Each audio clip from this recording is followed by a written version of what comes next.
Chapter 244, Spiritual Field, Shop, Cave Dwelling.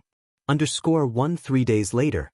Lu family ancestor led a group of Lu family cultivators back to Qingzhou Mountain, signifying that the matter in Red Leaf Valley had come to an end. Lu Miaohuan and her sisters returned along with Lu Yuanding. Sister, do you think Lu Changxing will really come to propose? After returning home, Lu Miaohuan shyly asked her sister Lu Miaoge. These past few days, she had constantly been pondering the words Lu Changxing said before, wondering if Lu Changxing's talk of proposing was real or just a joke. It had left her feeling anxious these past days. As long as you nod to show your willingness, maybe Lu Changxing will come to propose today. Lu Miaoge, watching her sister's shy appearance, smiled gently and said softly, knowing that her sister had deep feelings for Lu Changxing. If it weren't for the restraint and shyness of being a woman, she would have probably agreed already. Thinking this, she sighed softly in her heart. Not just Lu Miaohuan. She, too, felt unsettled these past days. Lu Changxing's words continuously echoed in her mind. She wondered, if Lu Changxing really came to propose, would she agree? After 3 days of deliberation, Lu Miaoge had roughly come to a conclusion. Should it really come to that, and if Lu Changxing indeed came to propose, she would still agree and not refuse. But even having reached such a conclusion, she still couldn't get over her emotional hurdle. Unsure of how to face Lu Changxing, how to answer his question. Can't he see whether I'm willing or not? Does he still need to ask me? Could it be that I should take the initiative to speak up? Lu Miaohuan's tempting red lips pursed, and she said somewhat bashfully. She felt that such matters shouldn't require her to take the initiative to tell Lu Changxing that she was willing and for him to come to propose. That would be too embarrassing. Moreover, this is something that Lu Changxing should take the initiative to do. Then she herself, upon her father's inquiry, should state that the matter of marriage is her father's decision, and she would abide by her father's arrangement. I just happen to have something to discuss with Lu Changxing. Since that's the case, how about I probe a little for you, drop a hint to him? Lu Miaoge, seeing her sister act this way, could not help but speak up. Although she now felt a bit scared to see Lu Changxing, fearing what Lu Changxing might ask her in return. But as the saying goes, an elder sister is akin to a mother. For the sake of her sister's happiness, she still chose to have a talk with Lu Changxing. Lu Miaohuan lightly hummed a response, her voice as faint as a mosquito's. If it were before, her pride would never allow her sister to take the initiative in giving hints. She would wait for Lu Changxing to propose of his own accord. But having initially thought Lu Changxing had died, she had a change of heart. She had let go of her pride when it came to Lu Changxing. At the same time, Lu Miaoyun was also at home pondering the matter of her husband and her cousins, Lu Miaoge and Lu Miaohuan, thinking of how to facilitate the marriage proposal. After all, she could see that her husband indeed had feelings for her 2 cousins. In such a situation as a wife, it is natural to share her husband's worries and difficulties. Of course, she also had her own selfish reasons.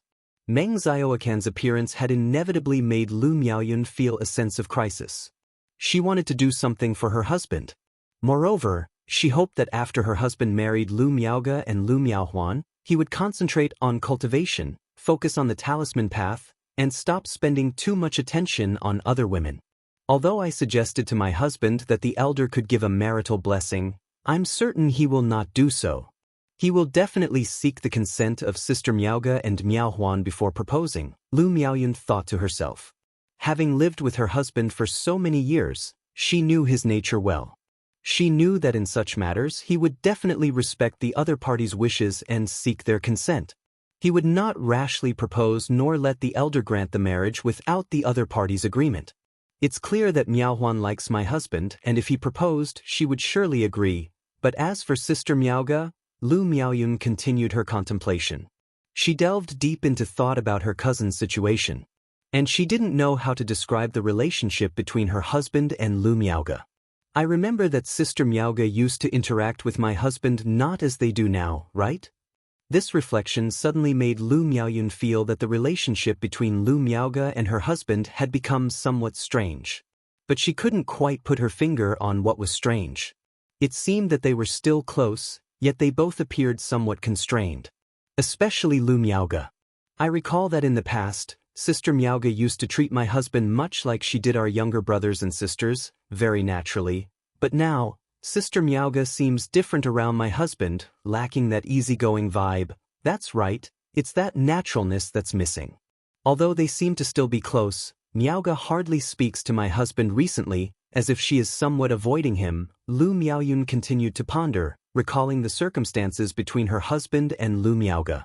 No, it's not just when facing my husband. It seems Sister Miaoge is also a bit unnatural around me. It was right after Sister Miaoge returned injured, things seemed off. Lu Miaoyun thought carefully, realizing that something had been amiss with Lu Miaoge for about half a year, but she hadn't given it much thought at the time and had not paid much attention. Now, on reflection, she immediately sensed that there was a problem. She felt that something must have happened between her husband and Lu Miaoge at that time, which was why Lu Miaoge was acting this way. During that time, Sister Miaoge had a close brush with death at the hands of a robber's cultivator, barely clinging to life, and it was my husband who rescued Sister Miaoge. Something must have happened during that, and that's why Sister Miaoge is behaving like this. Chapter 245. Spiritual Field, Shop, Cave Dwelling. What is it? Lu Miaoyun pondered incessantly in her heart. Suddenly, a thought struck her. Could it be? How is that possible?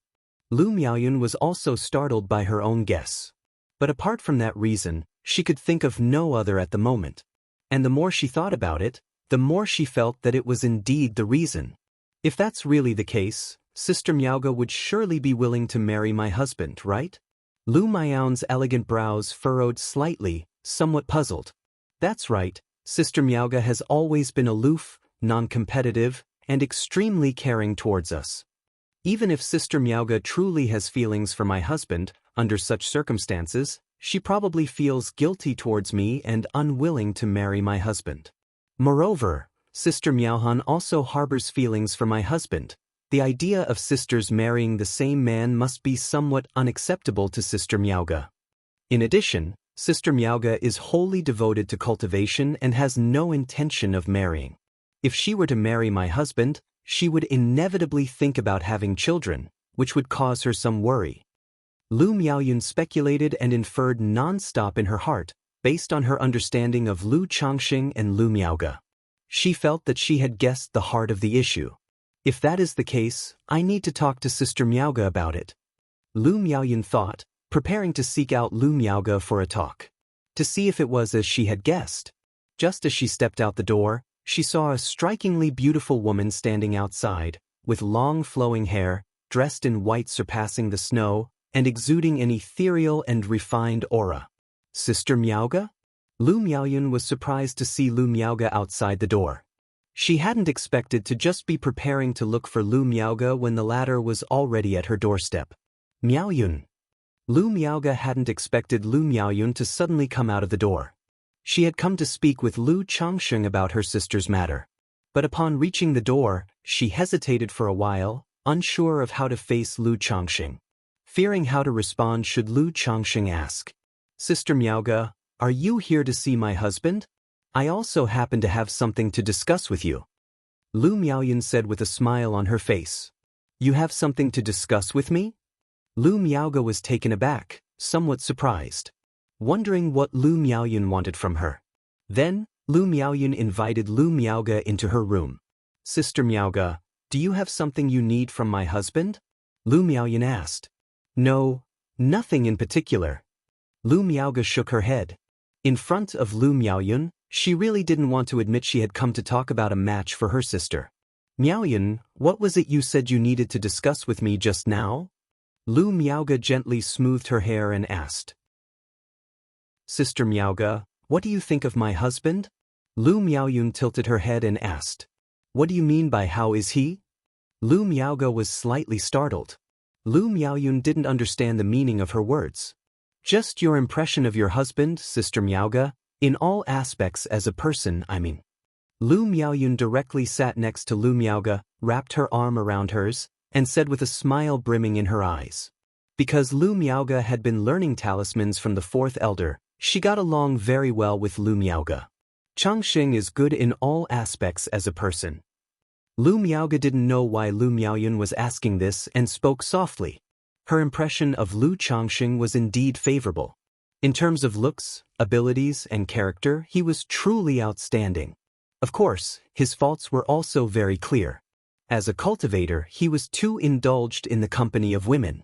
If Lu Changxing could focus on his cultivation and hold the great Tao in his heart, her opinion of him would be even higher. It seems that your husband has made a good impression on you, Sister Miaoge. So, Sister Miaoge, would you be willing to marry your husband? Lu Miaoyun asked jokingly. When Lu Miaoge heard this, her heart suddenly stirred. She had not expected Lu Miaoyun to say such a thing. She spoke softly, Miaoyun, don't joke about this. Sister Miaoge, I'm not joking. Lu Miaoyun looked at her usually calm and gentle clan sister, now showing such a demeanor. She became more certain that something had definitely happened between Lu Miaoge and her own husband. It was likely just as she had guessed. Sister Miaoge, I can see that my husband likes you very much. And you, Sister Miaoge, you also have some feelings for my husband in your heart. Lu Miaoyun continued. Miaoyun. When Lu Miaoge heard this, she pursed her lips, signaling her to stop talking. Sister Miaoge, if I'm not mistaken, something must have happened between you and my husband, right? You seem to have a bit of an avoidance complex when facing me and when facing my husband. Sister Miaoge, are you worried about something because of me? If it's because of what I've said, I think you don't need to care, because I don't mind it. Lu Miaoyun looked at Lu Miaoge and said it outright. Miaoyun, Lu Miaoge had never expected that Lu Miaoyun would guess the matter between her and Lu Changxing, and that she would say it so candidly. It left her at a loss for words. Sister Miaoge, apart from me, do you have other concerns? If it's about Sister Miaohuan, I believe she wouldn't mind either. Is it about cultivation? I know, Sister Miaoge, you are devoted to cultivation, but marrying my husband wouldn't affect your practice. In fact, seeing that you and my husband already have feelings for each other, instead of letting these emotions hinder your practice, it would be better to become Tao companions and cultivate together. If you are worried about childbirth, my husband will not force anyone on this matter.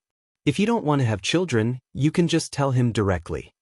Seeing Lu Miaoge like this, Lu Miaoyun knew she must have guessed correctly and said everything all at once. Lu Miaoge pursed her lips and found herself unable to speak. Chapter 246, Spiritual Field, Shop, Cave Dwelling. She never expected that her affair with Lu Changxing, as well as the turmoil in her heart, would all be laid bare by Lu Miaoyun. Sister Miaoge, if I said that I wasn't a bit disappointed with our husband's philandering ways, it would certainly be a lie. But our husband really treats us well and doesn't play favorites, so you can rest assured.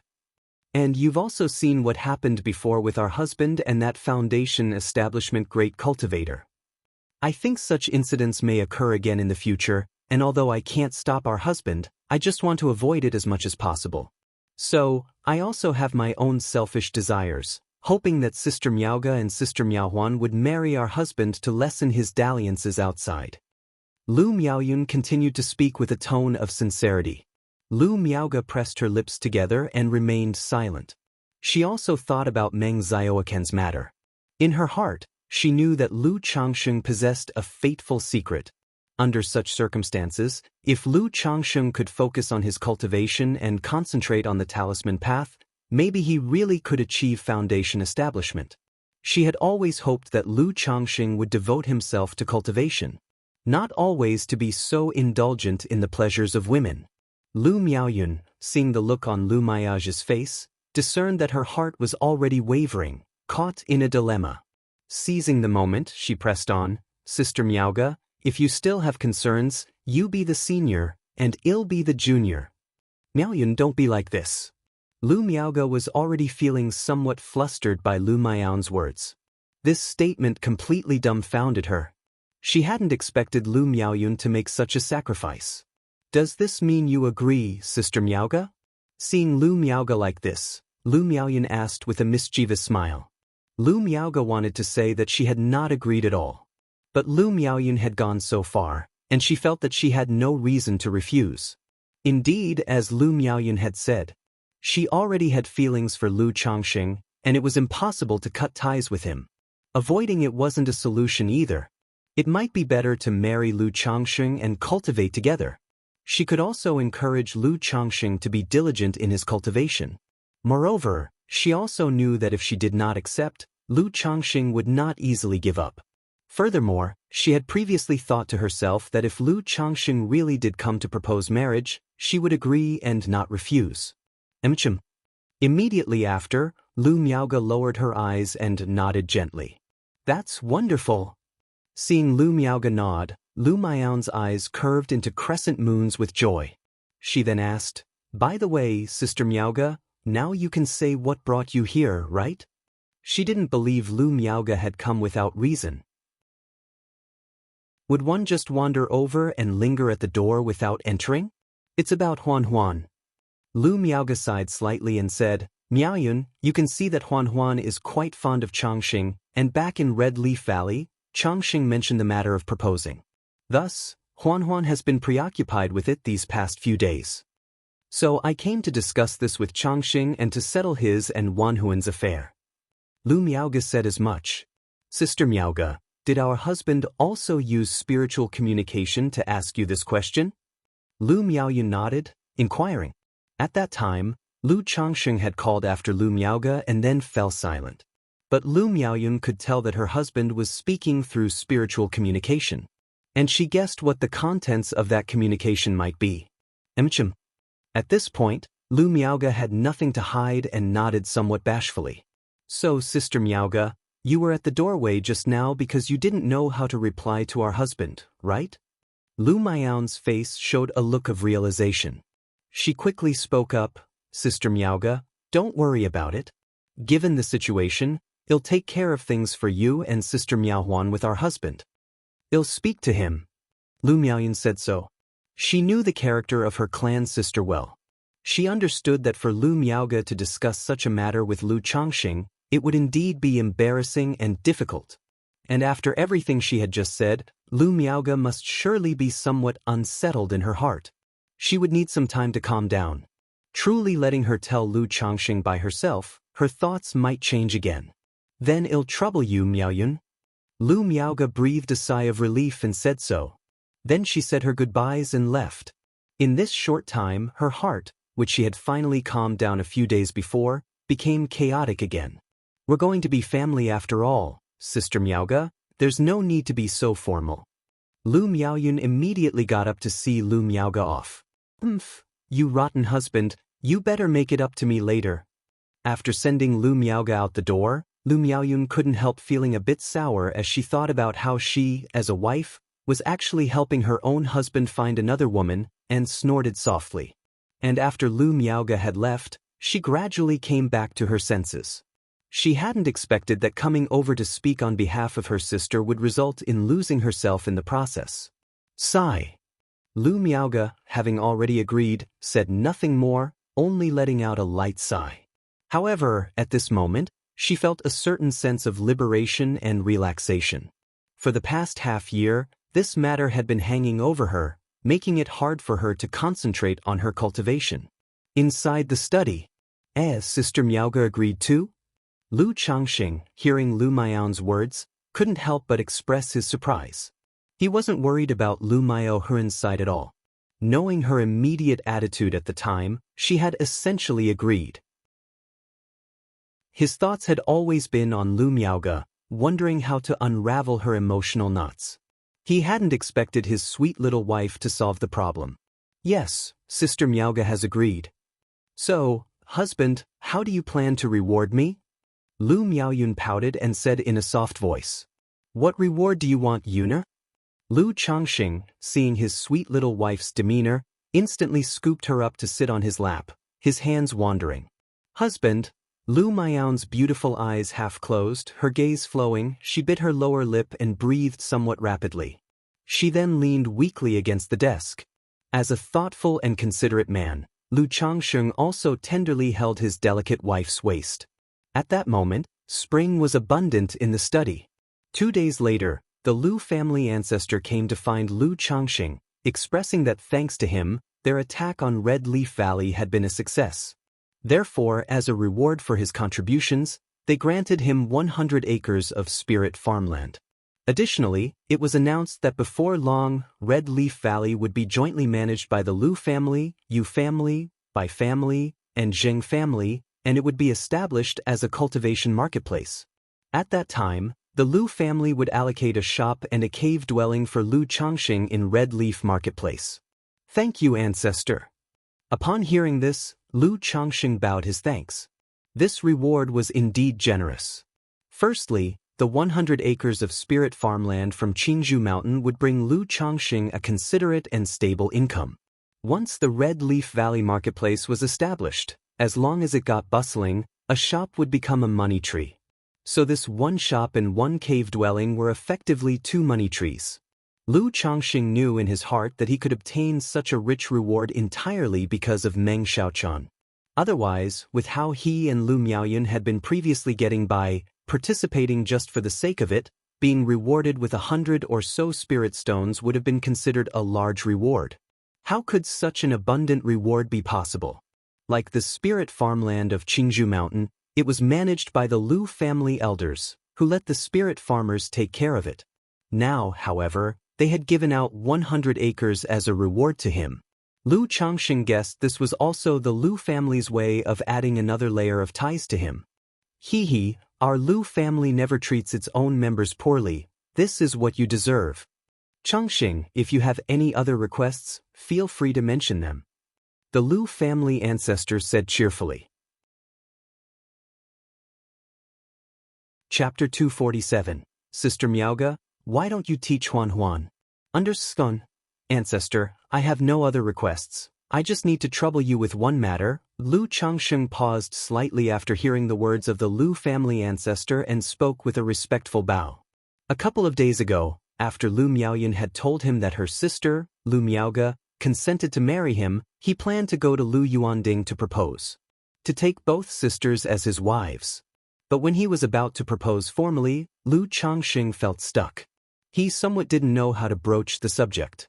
After all, whoever proposes marriage by asking for two daughters of a family at once?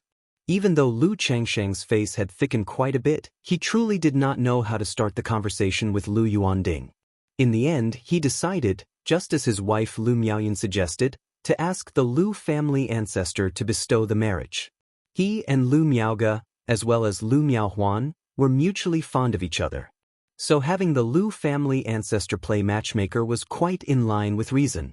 It would not involve anything forceful. Oh, you need my help? The Lu family ancestor was mildly surprised to hear that Lu Changxing needed assistance from him. He then said directly, "What is it? Speak freely." "I am fond of the family head's daughter and would like to ask the ancestor to play matchmaker for me," Lu Changxing said with respect. "Fond of Yuanding's daughter?" The Lu family ancestor smiled upon hearing this. He thought it was some major issue. He did not expect it to concern the affairs of young men and women. But knowing about Lu Changxing's preference for marrying and having children, he felt reassured. He cheerfully said, "Since there is mutual affection between you two, I will take on the task and play matchmaker for your marriage. But I recall that Yuanding has two daughters. With which one are you mutually fond? Could it be Miaoga?" The Lu family ancestor asked thus. He did not meddle in family affairs, but he was very clear about many things within the family. He knew of Lu Yuanding's two daughters, especially Lu Miaoga, who was not only talented in cultivation but also a high-quality talisman master. Lu Changxing's manner made him guess that Lu Changxing wanted to marry Lu Miaoga.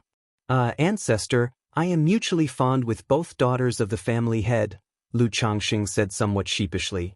"What? You are mutually fond of both of Yuanding's daughters?" The Lu family ancestor was taken aback upon hearing this. He did not expect Lu Changxing's request for matchmaking involved not one, but two. To marry away both of Lu Yuanding's daughters. He instantly understood. No wonder Lu Changxing requested his help to play matchmaker instead of proposing himself. If Lu Changxing personally went to propose, declaring he wanted to marry both of Lu Yuanding's daughters, not to mention being kicked out, but for sure Lu Yuanding would not give him a good expression. Fine, since there is mutual affection, I will play matchmaker for you. The Lu family ancestor didn't say much more and simply agreed. Setting aside that Lu Changxing spoke of mutual affection, even if there had been no mutual affection, so long as Lu Changxing asked and his descendants did not oppose him, he would be willing to match them with Lu Changxing, a man of great destiny.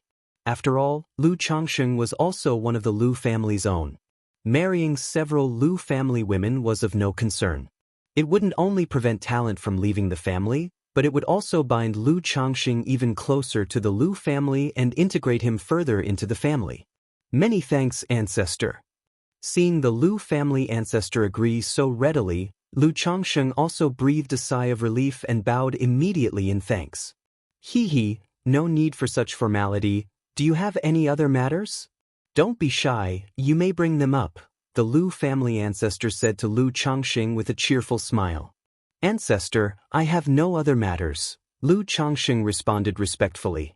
All right, since there are no other matters, then I will go and speak on your behalf. As for whether it will be successful, I cannot guarantee. Of course, if, as you say, there is mutual affection, there should not be any problem, the Lu family ancestor said. He would not make such promises outright and guarantee success. I understand, thank you for the trouble, ancestor, Lu Changxing said as he bowed. He had asked about Lu Miaoge and Lu Miaohuan. It was just that he simply didn't dare to face Lu Yuanding, his future father-in-law. Afterward, the Lu family ancestor did not stay long and said a few words before departing. Lu Changxing saw him off with great respect. Husband, did you mention the matter of Sister Miaoge and Miaohuan to the ancestor just now? After Lu Changxing had seen off the Lu family ancestor, Lu Miaoyun stepped forward and asked. She had already thought it through. If Lu Changxing truly couldn't broach the subject, she would trouble the fourth elder, to have the fourth elder speak on behalf of Lu Changxing. The ancestor has already agreed. Lu Changxing nodded and did not hide it. He also shared the reward the Lu family ancestor had given him. 100 mu of spirit farmland, a shop and a cave dwelling in Red Leaf Valley Market. Lu Miaoyun was startled upon hearing about the reward, her mouth slightly agape in surprise. Because the reward was quite substantial. 100 mu of spirit farmland, even if used to grow the most ordinary spirit rice, after deducting for seeds, fertilizers, and the like, leaving everything else to spirit farmers to manage, would yield over 1,000 spirit stones a year. 1,000 spirit stones a year was no small income wherever one might be. Even for the current Lu Changxing, it represented a significant income, which would also greatly lighten his burden in raising children. And once Red Leaf Valley Market was established and bustling, the shop and cave dwelling would also bring in a handsome income each year. So it was not an exaggeration to say that the Lu family ancestor's reward was generous. However, Lu Changxing only realized the specific value of the 100 mu of spirit farmland after hearing Lu Miaoyun's explanation, because he had not cultivated spirit land before. He was not aware of the concept behind 100 mu of spirit farmland. Does this mean from now on, I could also live off collecting rent? Chapter 248. Sister Miaoge, why don't you teach Huan? Lu Changxing chuckled lightly. 100 acres of spirit field and a shop, a cave dwelling, just by collecting rent, can allow 90% of cultivators to live a comfortable life. He also roughly understood why property could occupy one of the spots in the spell of wealth and partners. Many loose cultivators dream of owning a piece of spirit land. Not just because they need spirit land for cultivation, but also because owning a piece of spirit land means having the means of production and endless income. No need to wander around for a living anymore. Yuner, when this spirit field reward is granted, it'll trouble you to take care of it. Lu Changxing said to Lu Miaoyun. He had to cultivate, make talismans, and spend time with his wives and children every day, and he simply had no time to worry about too many things. Matters like the spirit field and other internal affairs were naturally entrusted to his wives to manage. And he was very confident in Lu Miaoyun. Husband, rest assured, you focus on cultivation. Let your concubine handle such matters. Upon hearing Lu Changxing entrust her with the 100 acres of spirit field, Lu Miaoyun felt trusted and sweetly agreed. Although she didn't know much about farming, she knew that the Lu family had a mature system in this area. She didn't need to manage anything personally. All she needed to do was oversee it occasionally and wait to collect the money. After leaving Lu Changxing, the Lu family ancestor went straight to Lu Yuanding's place. "Ancestor, what brings you here?" Upon learning of the ancestor's visit, Lu Yuanding didn't dare to delay and rushed over immediately. Compared to Lu Changsheng's respect, everyone in the Lu family revered the ancestor from the bottom of their hearts. Lu Changxing has asked me to be his matchmaker, so the ancestor has come to propose a marriage on behalf of Lu Changxing, said the Lu family ancestor. Regarding his own descendants, the Lu family ancestor was straightforward. "Ancestor must be speaking of Changxing and Huaner, right? I was also thinking of speaking with Lu Changxing about this matter, but I never expected that the ancestor would come personally." Upon hearing this, Lu Yuanding immediately showed a smile. He had planned to deal with his daughter Lu Miaohuan's affairs after finishing his hectic schedule in the coming days. After all, he had seen his daughter's feelings for Lu Changxing with his own eyes. He had even caught them in an intimate moment last time. He thought it was time to settle the matter. Despite Lu Changxing having many wives and being quite amorous, which displeased him, he feared his daughter would suffer if she married into such a situation. But putting that aside, he was quite satisfied with Lu Changxing in other respects. Moreover, since his own daughter liked Lu Changxing, what else was there to say? Lu Yuanding had not expected that Lu Changxing would have the ancestor come to propose marriage personally. Far from being annoyed, he felt somewhat relieved. Because in his view, such an action showed Lu Changxing's affection and value for his daughter. Oh, it seems that what Lu Changxing said is also true. However, Lu Changxing has asked me to come here to say that both of your daughters are mutually in love with him, the Lu family ancestor said with a chuckle. What? Both? He asked the ancestor to come and propose, not only to Huaner but also to Sister Miaoga? Lu Yuanding, who had been showing a relieved smile, suddenly changed his expression upon hearing this. He was mentally prepared to marry his daughter Lu Miaohuan to Lu Changxing. But now, hearing that Lu Changxing wanted to marry his eldest daughter as well, it was difficult for him as a father to accept at the moment.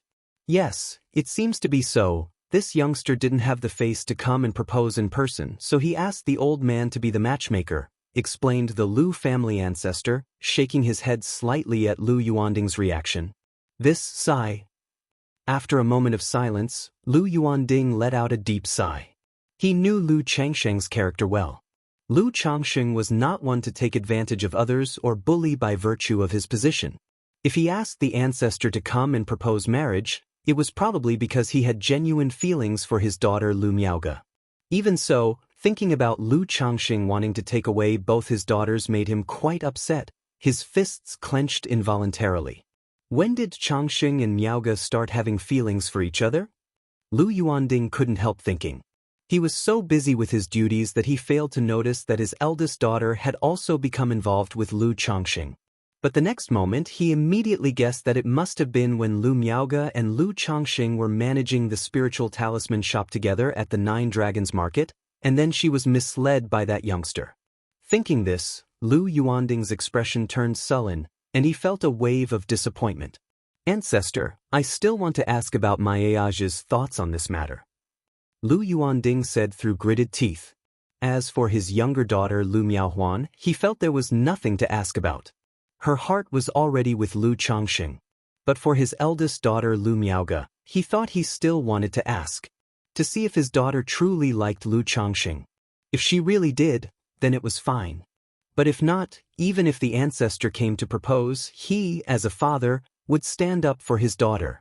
The ancestor would also like to know how this youngster managed to steal away the pearl of our Lu family. The Lu family ancestor nodded, saying with a chuckle. After a while, Lu Miaoga arrived in the hall. "Dad? Did you call for me?" "Greetings to the ancestor." Seeing the Lu family ancestor drinking tea in the hall, she immediately greeted him respectfully. "Miaoga, Lu Changxing says that you and he are mutually in love, and so he has asked me to come here to propose marriage. Is this true or false? The Lu family ancestor looked at Lu Miaoge and asked with a smile. Upon hearing these words, Lu Miaoge's lovely cheeks blushed ignitedly. After what Lu Miaoyun said the day before yesterday, she had been somewhat restless when she went home, thinking about the possibility of Lu Changxing coming to propose. She never expected that Lu Changxing would actually ask the ancestor to come and propose. Chapter 249. Sister Miaoge, why don't you teach Huan? Ah. Upon witnessing this scene, Lu Yuanding had wanted to ask some questions. But seeing his daughter like this, he suddenly felt there was nothing to question anymore. He knew that the relationship between his daughter and Lu Changxing was not just about mutual affection but was also extraordinary. Alright, if that's the case, 1 month from now is an auspicious day. Let's hold the wedding then. I will personally preside over the marriage and share in the joy with a toast. Seeing this, the Lu family ancestor also found his answer and didn't inquire further, immediately making the decision. He was also somewhat curious about what kind of capabilities Lu Changxing possessed. After all, he had won the affections of both of Lu Yuanding's daughters. It reminded him of how a foundation establishment great cultivator in Red Leaf Valley had fallen for Lu Changxing. This matter remained unfathomable to him even now. After all, it was utterly impossible to captivate so many female cultivators solely with one's appearance. There must be something exceptional about him in other aspects. But during his visit to Lu Changxing's residence, he could tell that Lu Changxing wasn't using any heretical methods. His aura was upright and serene, his wives and concubines radiant, with nothing amiss. Miaoge will follow the arrangements of the family ancestor and father. Lu Miaoge said softly with a shy bow of her head. At this moment, all the unease in her heart dissolved. All that remained was shyness and a hint of joy. Good, Yuanding, you arrange this. Just let me know when it's time, said the Lu family ancestor. Yes, family ancestor, Lu Yuanding responded helplessly with a cupped fist salute. After all, at this point, what more could he say? Afterward, the Lu family ancestor took his leave. Miaoge, when did you and Changxing begin? Lu Yuanding sighed slightly and asked his daughter after seeing off the family ancestor. He still felt somewhat unwilling to let go. He wanted to know when exactly Lu Changxing had stolen away his eldest daughter. It was when I encountered a robber cultivator, and Changxing saved me, Lu Miaoge said softly with her head bowed, not hiding anything from her father. Upon hearing this, Lu Yuanding felt somewhat relieved, and it eased his mind significantly. He knew that if not for Lu Changxing, his eldest daughter would have perished then. He then had a chat with his eldest daughter before going to inform his younger daughter. He told her that her marriage with Lu Changxing was settled and would take place in a month. Lu Miaohuan was initially shocked, not expecting the arrangement to be made so swiftly and feeling suddenly bashful. But learning that Lu Changxing was not only marrying her but also her sister, she was stunned for a moment. However, after Lu Yuanding's explanation, she silently pondered for a moment and then came to terms with it. She quickly accepted the situation. After all, she had already accepted Lu Changxing's numerous wives and concubines, and naturally wouldn't mind her own sister. Before long, half a month passed. The news that Lu Changxing was about to wed the Lu family's eldest miss and the second miss spread across Qingzhou Mountain, stirring up much discussion. Damn, what the hell, Lu Changxing is getting married again, and to both Sister Miaoge and Sister Miaohuan. Our Lu family's two beauties are being swept away by one man. How can you call it being swept away? This is clearly keeping the resources within our own field. Yeah, marrying Lu Changxing is still marrying within our Lu family, right? The family head actually agreed to this marriage? I heard that Sister Miaoge and Sister Miaohuan are indeed in love with Brother Changxing, so the family head could only agree. This truly worthy of being our Qingzhou Mountain's #1 romantic. Not only did he charm a foundation establishment great cultivator before, but now he's silently won over both Sister Miaoge and Sister Miaohuan. In this regard, I respect no one but Lu Changxing. I'm not surprised that Lu Miaohuan is marrying Lu Changxing, but I didn't expect Sister Miaoge to marry him as well. Yeah, I thought Sister Miaoge would remain unmarried for life. I support this marriage. That's right, I also support it. If not for Lu Changxing, when we and the Bai family attacked Red Leaf Valley, we might have been outplayed by the Yu family. As the news of Lu Changsheng's upcoming marriage to Lu Miaoge and Lu Miaohuan circulated, Qingzhou Mountain buzzed with excitement, with many people discussing it. If it was just Lu Miaohuan getting married, people wouldn't have much to talk about. At most, they would remark in amazement that Lu Changxing was taking a wife again. But Lu Changxing was marrying both sisters at once. Especially Lu Miaoge, who not only had a great talent for cultivation and a good reputation but was also a top-quality talisman master. Many Lu family disciples thought Lu Miaoge would remain unmarried for life. Yet unexpectedly, Lu Miaoge was going to marry Lu Changxing. And she was marrying him along with her sister Lu Miaohuan. So this made everyone feel incredibly moved. But it was just a sentiment and discussion, without any real objection. After all, by now, Lu Changxing had thoroughly integrated into the Lu family. He had shared in their trials and tribulations, contributing to their victories, making him one of their own. The immortal seedlings who had originally come to Qingzhou Mountain with Lu Changxing, upon hearing this news, felt a mix of envy and awe but no longer had any strong emotions or other feelings on the matter.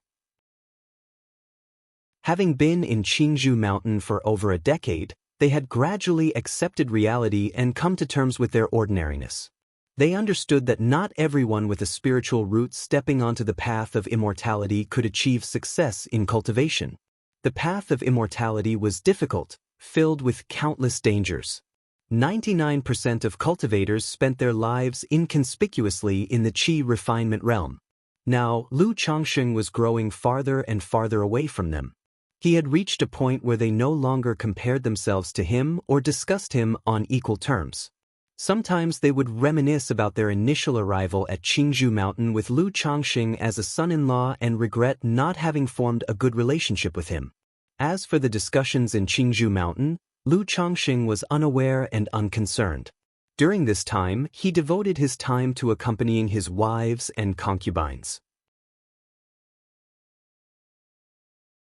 Chapter 250. Sister Miaoge, why don't you teach Huan? After all, I was about to take another wife, and I needed to properly comfort the women in my harem. Also, because of the issues between the Lu family and the Chen family, I was worried about accidents, which was why I hadn't let my wives and concubines bear children for some time. Now that the storm had passed, the Lu family had returned to tranquility. I could continue to live in peace, so naturally, it was time to get busy with childbearing. In the past half a month, with Lu Changsheng's continuous efforts, the concubines Xiao Yuyao and Xiao Yueru became pregnant. As for Lu Miaoyun and Chu Jinjin, Lu Changxing was taking it slow with them, thinking of letting the two women rest more and spend some time on cultivation. After all, one had given birth to 3 children for him, and the other to 4. They deserved more breaks. In the blink of an eye, 10 days had passed. On this day, it was the day of Lu Changsheng's wedding with Lu Miaoge and Lu Miaohuan. The ceremony was extremely grand and lively. One could say it was a celebration for the entire clan. The whole of Qingzhou Mountain was joyous, draped in colored lights, adorned with large red lanterns. Early in the morning, Lu Changxing, with the care of his 2 beautiful wives, Lu Miaoyun and Chu Jinjin, was adorned with a golden crown and dressed in a red groom's brocade. With a big red flower on his chest, he rode a spiritual horse, leading the wedding procession with drums and gongs to the residence of Lu Yuanding to welcome the bridal sedan. I pay my respects to my father-in-law. As soon as Lu Changxing entered the door, he saw family head Lu Yuanding and immediately dismounted to respectfully perform a salute. Changxing, Huana has a somewhat willful disposition. I hope you can be more understanding, Lu Yuanding, the family head, said with slightly red eyes, patting Lu Changxing's shoulder. Even though he was somewhat displeased that Lu Changxing had married both his daughters, he still hoped that Lu Changxing would treat his daughters well. Please rest assured, father-in-law, Lu Changxing said earnestly as he clasped his hands together. Good. Lu Yuanding nodded, and once again patted Lu Changxing's shoulder, saying, I believe in you. After a while, supported by two bridesmaids, Lu Miaoge and Lu Miaohuan appeared. Both were dressed in phoenix crowns and rosy clouds robes, their exquisite faces veiled by the tassels hanging from the fiery red phoenix crowns, hiding their stunning visages from view. But their graceful figures, adorned in those gorgeous phoenix robes, were stunningly beautiful and dazzled all who saw them. Lu Changsheng looked at the two women before him, a smile on his face, and felt a surge of pride and joy well up from within. After all, Lu Miaoge was the first fairy he had encountered in the cultivation world. A woman who had caused his heart to flutter. Back then, to him, Lu Miaoge was a woman to be admired from afar. But at this very moment, she was about to become his wife. Not just that, both Lu Miaoge and Lu Miaohuan had middle-grade spiritual roots. They were to become his only two wives with middle-grade spiritual roots. This gave him hope that the spiritual roots of his future children could reach an even higher level. Lu Changsheng stepped forward to assist the two women onto the bridal sedan. He could feel that both women had somewhat stiff palms, obviously nervous. Even Lu Miaohuan was more nervous than Lu Miaoge. This brought a smile to Lu Changsheng's face, and he gently pinched the tender palm of this second young miss. After sending the two women into the bridal sedan, Lu Changsheng mounted his horse and led the wedding procession grandly back. Since both families resided within Qingzhou Valley, the procession circled the entirety of Qingzhou Mountain, much like the time he had married Lu Miaoyun. I still remember when Lu Changsheng married Sister Miaoyun. Who would have thought he'd be marrying both Sister Miaoge and Miaohuan today? Yes, I still remember Lu Changsheng from 10 years ago, when he came to our Lu family as an immortal seedling. In 10 years, from a son-in-law taken in through marriage to a top-notch talisman master, marrying Miaoyun as well as Miaoge and Miaohuan, he's reached the peak of life. Everyone makes their own choices. Lu Changsheng's way of life, I suppose, leaves him with no regrets. 10 years, how many decades does one have in a lifetime? In 10 years, Lu Changsheng went from a son-in-law to this point, yet over my 10 years, many people, looking at Lu Changsheng riding atop the spiritual horse with a face full of pride and satisfaction, couldn't help but feel touched and introspective. Over the past decade, most of the Lu family disciples had also come to accept Lu Changsheng. But remembering how Lu Changsheng had arrived at Qingzhou Mountain as a son-in-law years ago, it felt like a lifetime had passed, a feeling that made them sigh with emotion. Thus, Lu Changsheng, riding his spiritual horse, leading the bridal sedan and the wedding procession, made a full circuit around Qingzhou Mountain and arrived at the Qingzhou Grand Hall. The Qingzhou Grand Hall was originally the central hall for the Lu family's meetings. It was in consideration of the Lu family ancestor personally overseeing the wedding ceremony and the face of the family head Lu Yuanding, that this place was chosen for the wedding. For this wedding, even the normally plain hall had been decorated sumptuously. Lu Changsheng dismounted and escorted the two brides, each in their phoenix crown and rosy clouds robes, from the bridal sedan. Together, they held a red silk ribbon and entered the great hall. To the sound of harmonious music, the three of them entered the main chamber. Familiar faces met their gaze. The Lu family ancestor sat in the main seat, wearing a smile, personally presiding over the wedding. Lu Yuanding and the fourth elder sat nearby, serving as the elders from both sides. Begin the ceremony and exchange vows. The Lu family ancestor's voice bellowed clearly. Thereupon, Lu Changsheng, along with Lu Miaoge and Miaohuan, came before Lu Yuanding and the fourth elder. First salute to heaven and earth. Second salute to the high hall. Couple bow to each other.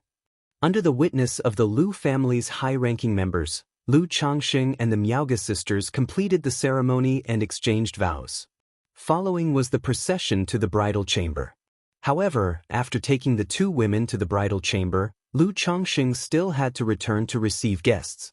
Changsheng, I once told you that as my son-in-law, you should treat Qingzhou Mountain as your own home, but now I have something more to say to you. Chapter 251. Sister Miaoge, why don't you teach Huan? Under Scar 5 at this moment, the Lu family ancestor, with his somewhat clouded eyes, looked at Lu Changsheng and spoke in a gentle voice. Ancestor, please speak. Lu Changsheng said respectfully upon hearing this. I know you have your own opportunities and secrets, which is why I've always been guarded. But I hope you remember one thing. You are the son-in-law of the Lu family of Qingzhou Mountain. We are one family, so Qingzhou Mountain is your support. You are not alone. If there's anything, you can always talk to me. The Lu family ancestor spoke, his elderly voice exceedingly gentle, like that of an ordinary senior teaching his junior. Lu Changsheng's heart skipped a beat upon hearing this. He could feel the sincerity in the words. He could tell that now the Lu family ancestor was exuding an aura of death. He knew that the battle at Red Leaf Valley had taken a toll on the already limited years of the Lu family ancestor. Whether it was the previous rewards, the matchmaking, or now these words, there was an undeniable element of coaxing, hoping that he would stay with the Lu family. But regardless, the old man's actions and words touched his heart deeply. The young one understands. Please be at ease, ancestor. As long as I am the son-in-law of the Lu family, I will not fail the family, Lu Changsheng said to the Lu family ancestor with unwavering conviction. Now that his relationship with the Lu family had reached this stage, he naturally could not let them down. Even if he were to leave the Lu family in the future and establish his own clan, the ties with the family could not be easily severed. After all, he was not a person of heartless and ungrateful nature. He always remembered those who were kind to him in his heart. Good. The Lu family ancestor smiled upon hearing this.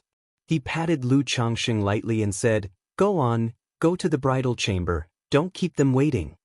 Thank you, ancestor. Lu Changsheng smiled and bowed his hand slightly. After making a quick toast, he headed to the bridal chamber. Having been through the experience several times, the bridal chamber was now familiar territory for Lu Changsheng. With the maid Kuei-si attending, Lu Changsheng used the jade balance beam to lift the red veils of the two brides and removed their tasseled phoenix crowns. Suddenly, two extremely beautiful faces that even phrases like national beauty and heavenly fragrance were insufficient to describe were revealed to Lu Changsheng's eyes. Miaoge, who was originally ethereal and otherworldly, now had her cheeks tinted with makeup, making her fair, snowy complexion blush with a warm luster, coquettish and touching, radiant and charming, like a fairy descended to the mortal world. Miaoge's dreamy, mesmerizing eyes met Lu Changsheng's intense gaze, and she immediately became like a panicking deer, her beautiful head lowered shyly, a wave of bashfulness rising in her heart. This scene was an unparalleled beauty to Lu Changsheng, the most stunning landscape on earth. And the usually aloof and noble second young mistress, today, had completely melted her ice mountain demeanor. Her eyes brimming with emotion as she looked at Lu Changsheng, her delicate features now adorned with a hint of adorable shyness, charming and bewitching. Sister Miaoge, Huan, you are truly beautiful. Lu Changsheng took a deep breath and praised generously. If he hadn't been through so much, seen so many things, just looking at his two charming brides in front of him might have been too much to handle, and he wouldn't be able to maintain such calm and composure. Then, taking the wedding cup from the tray held by the maid Kuei-si, he said, Sister Miaoge, Huan, today we become husband and wife, and from now on we shall journey through life together. Come, let us drink this cup to the full. Immediately after, the three of them drank the joint cup wine together. After finishing the wine, Lu Changsheng suddenly chuckled and said to Miaoge, Life is unpredictable. When I first saw Sister Miaoge, I thought of you as an untouchable fairy, high above. I never imagined that one day I could marry you. Turning his gaze to Miao Huan, he continued, When I first saw Huan, I thought she was both cold and fierce. And now? Miao Huan, hearing Lu Changsheng describe her sister as a fairy and herself as cold and fierce, immediately objected with pouted lips.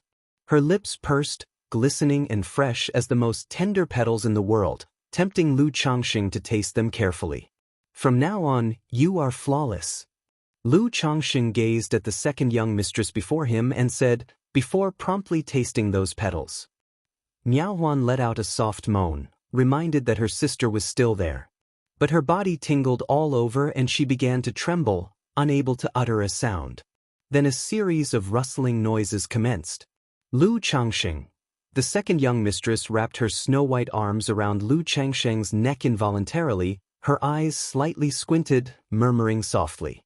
Lu Changxing gently clasped her creamy skin, trailing off with a drawn-out tone. Husband, Miaohuan called softly, then her beautiful eyes closed tightly, her delicate features slightly furrowed, her head tilting back. Her exquisite, beautiful face blushed, her breath heaving with soft moans, her body shaking unceasingly. Miaoga, abashed beside them, didn't know how to react upon seeing her sister in such a state. But seeing her sister's plaintive behavior, she awkwardly comforted her while feeling somewhat flustered and shy. She could clearly feel her sister's body incredibly soft and scorching at this moment. Sister Miaoga. Lu Changxing turned to Miaoga, taking her delicate hand and slowly moving it. That gesture made Miaoga's heart surge with unending shyness. Her breathing quickened, her clear and lovely cheeks flushing like the rosy sky at sunset, becoming more radiant under the candlelight. As the older sister, why don't you teach Huan? Said Lu Changxing, taking in the fragrance from Miaoga and whispering softly. Then the scene fades to black. That year, Lu Changxing was 28 years old, with 7 wives, 11 concubines, and 24 maids. Chapter 252. The young lady and second miss are pregnant. _1 The next morning, Lu Changxing awoke. Looking at the 2 newlywed wives beside him, whose features were about 70 to 80% similar and whose sleeping faces were stunningly beautiful, the corners of his mouth lifted slightly. This too is the motivation for my diligent cultivation, he said. The heights are cold, and the path to immortality stretches endlessly. Cultivators are also human, with emotions and desires. If one were to practice cultivation by casting aside all emotions and desires, and enduring nothing but arduous cultivation, even if one were to reach the pinnacle of the immortal path and live a long and plentiful life, what joy would there be? Lu Changxing ruminated in his heart. At this moment, he experienced a feeling of enlightenment, a sense of spiritual satisfaction. It was as if his body and soul had both been sublimated. This was his Tao. The way of cultivation is manifold. Different people follow different paths. As for him, his path was to traverse amid the chaos of the mundane world.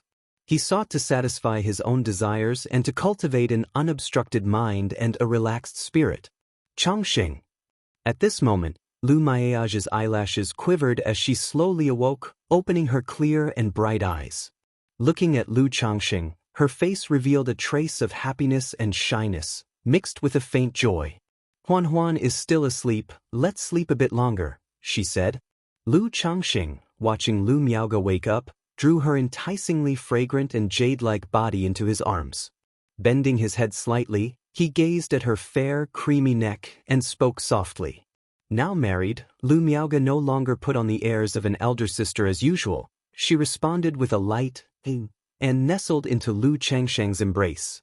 Her beautiful eyes were half opened, her lips slowly parting with breaths that tugged at the heartstrings. Huan is about to wake up, later we need to go see father, she said.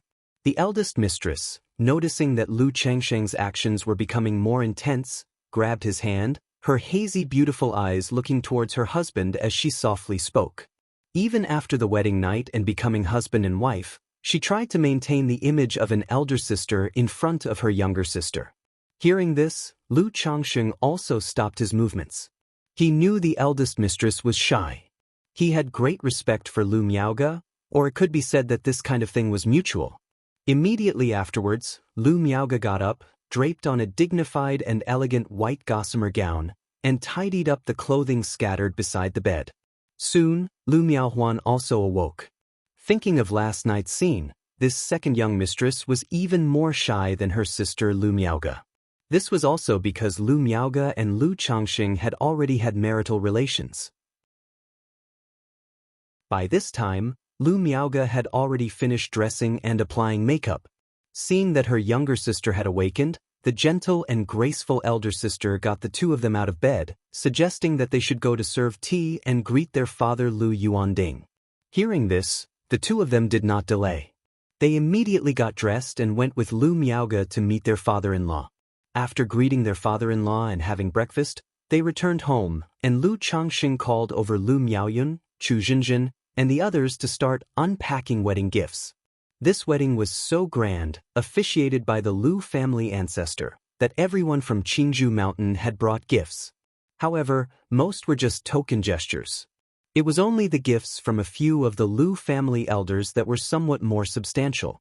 To Lu Changsheng's surprise, the gift from the Lu family ancestor was actually a dual cultivation secret technique. Is the ancestor concerned about my multitude of wives and the depletion of my energy? He wondered, somewhat astonished. Nonetheless, he could tell that in terms of value, this dual cultivation secret technique was the most valuable of all the wedding gifts. But he possessed the yin-yang harmony technique. Contained within were many dual cultivation techniques, and he had no regard for the dual cultivation secret technique in the gift.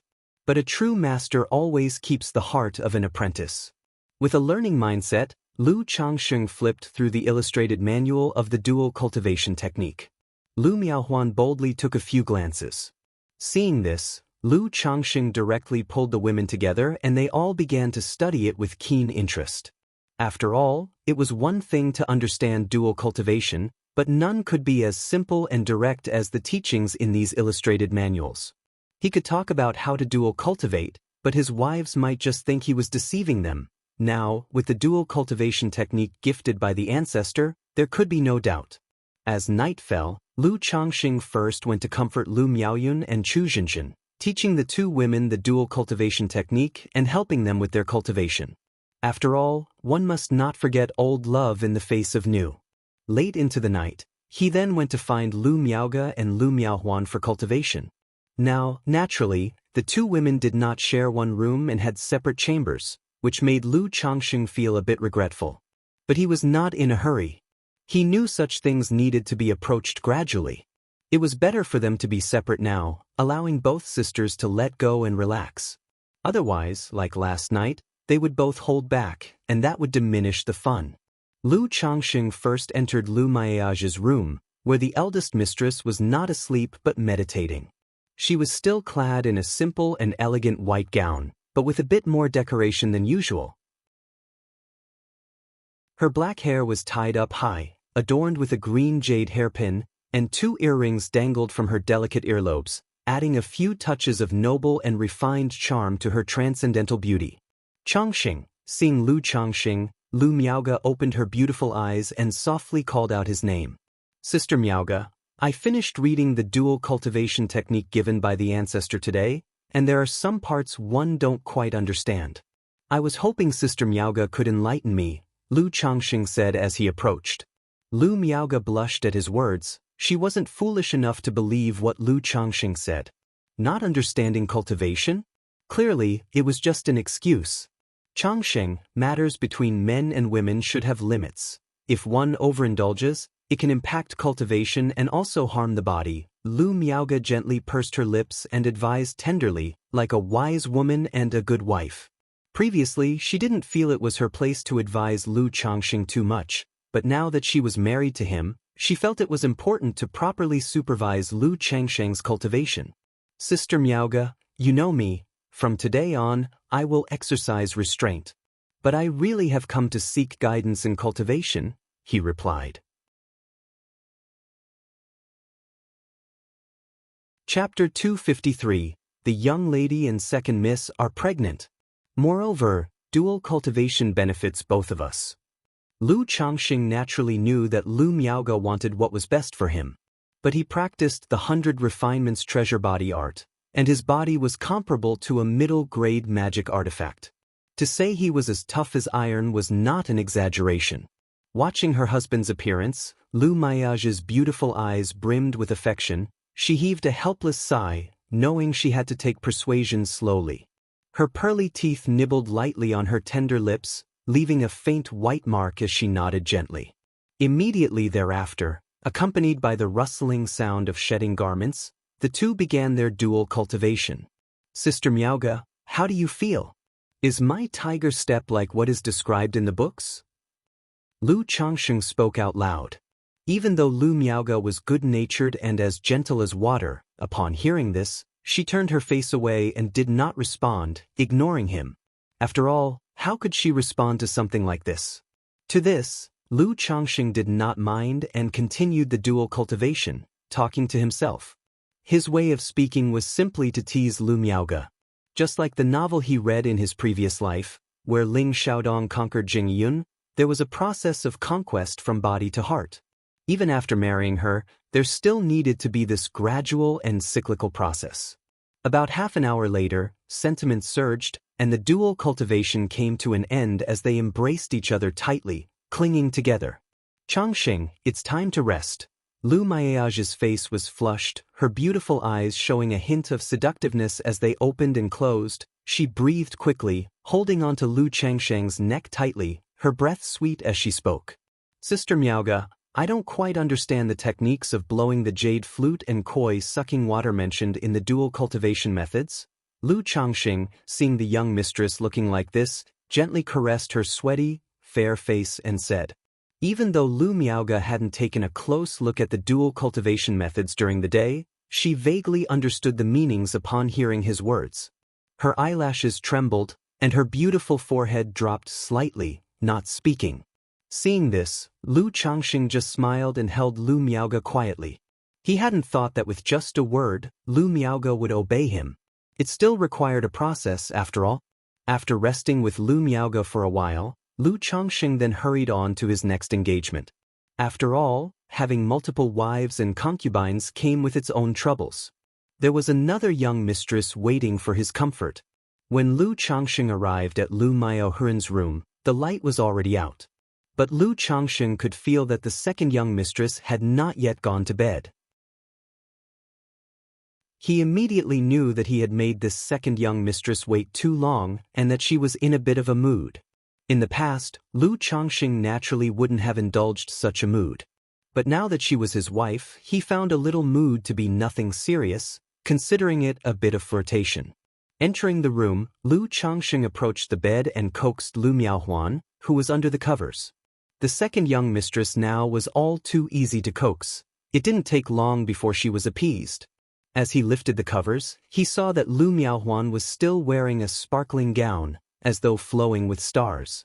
It was exactly the dress he had expressed during the day his desire to see her wear, the one from when they first met. Lu Miaohuan's graceful figure was perfectly displayed under this gown. Her fair and delicate skin seemed even more tender and soft like snow. Under the hem of the starry night-like gown, the contour of a pair of beautiful legs was visible yet hidden. With one glance, Lu Changxing spotted that on these beautiful legs were wrapped a layer of thin, cicadwing-like black silk stockings. This made her legs appear even more slender and temptingly sensual. Hiss! This caused Lu Changxing to inhale sharply, and he immediately seated himself on the bed, lifting the second young mistress into his embrace and resting her straight, tempting legs on his own thigh. He spoke warmly, "Huan Huan, it's all my fault for making you wait so long. Your feet are a bit cold, let me warm them for you," he said as he gently stroked them, suddenly grasping her round calf and slender ankle with genuine concern. Even through a layer of stockings, he could still distinctly feel the whiteness and delicacy of her skin. Lu Miaohuan heard his words and looked at Lu Changxing with eyes that were both reproachful and delighted, giving him a look. She thought to herself that she hadn't guessed wrong after all. Lu Changxing indeed had peculiar tastes. But at that moment, she did not feel disgusted. Instead, she felt a sense of pride, believing herself to be alluring. It was Lu Changxing who had fallen for her first.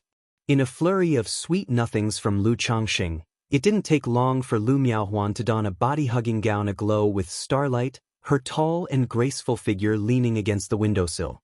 Her shapely, long legs, sheathed in black stockings, were perched atop a pair of stiletto heels that complemented her dress, with a nebulous starry design. The heels, slender and 3 to 4 inches tall, not only accentuated the perfect, alluring contours of the young mistress' legs but also added to her overall statuesque height. Under the soft glow of the moon, her dark and lustrous hair cascaded down her back, smooth and reaching the waist of her gown, resting above her shapely hips, making Lu Miaohuan's beauty breathtaking at that moment. Lu Changxing stood behind her, embracing the undulating, alluring body of his wife, together admiring the moon. A moment later, Lu Miaohuan bit her lip, her delicate and stunning face flushing with a rosy glow. The blush stretched to her exquisite earlobes, along the length of her swan-like neck, and her cool and proud demeanor could no longer be maintained.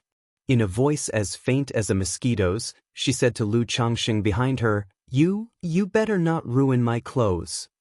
Huan, when the time comes, I will buy you new ones. Lu Changxing whispered softly. As noble and aloof as an iceberg, the second young mistress began to thaw and let herself be manipulated. Rip, following the sound of tearing cloth was a series of whimpers that were at once resentful and longing, plaintive and complaining. Time flew, and in the blink of an eye, more than a month had passed. Lu Miaoge and Lu Miaohuan quickly integrated into the big Lu family.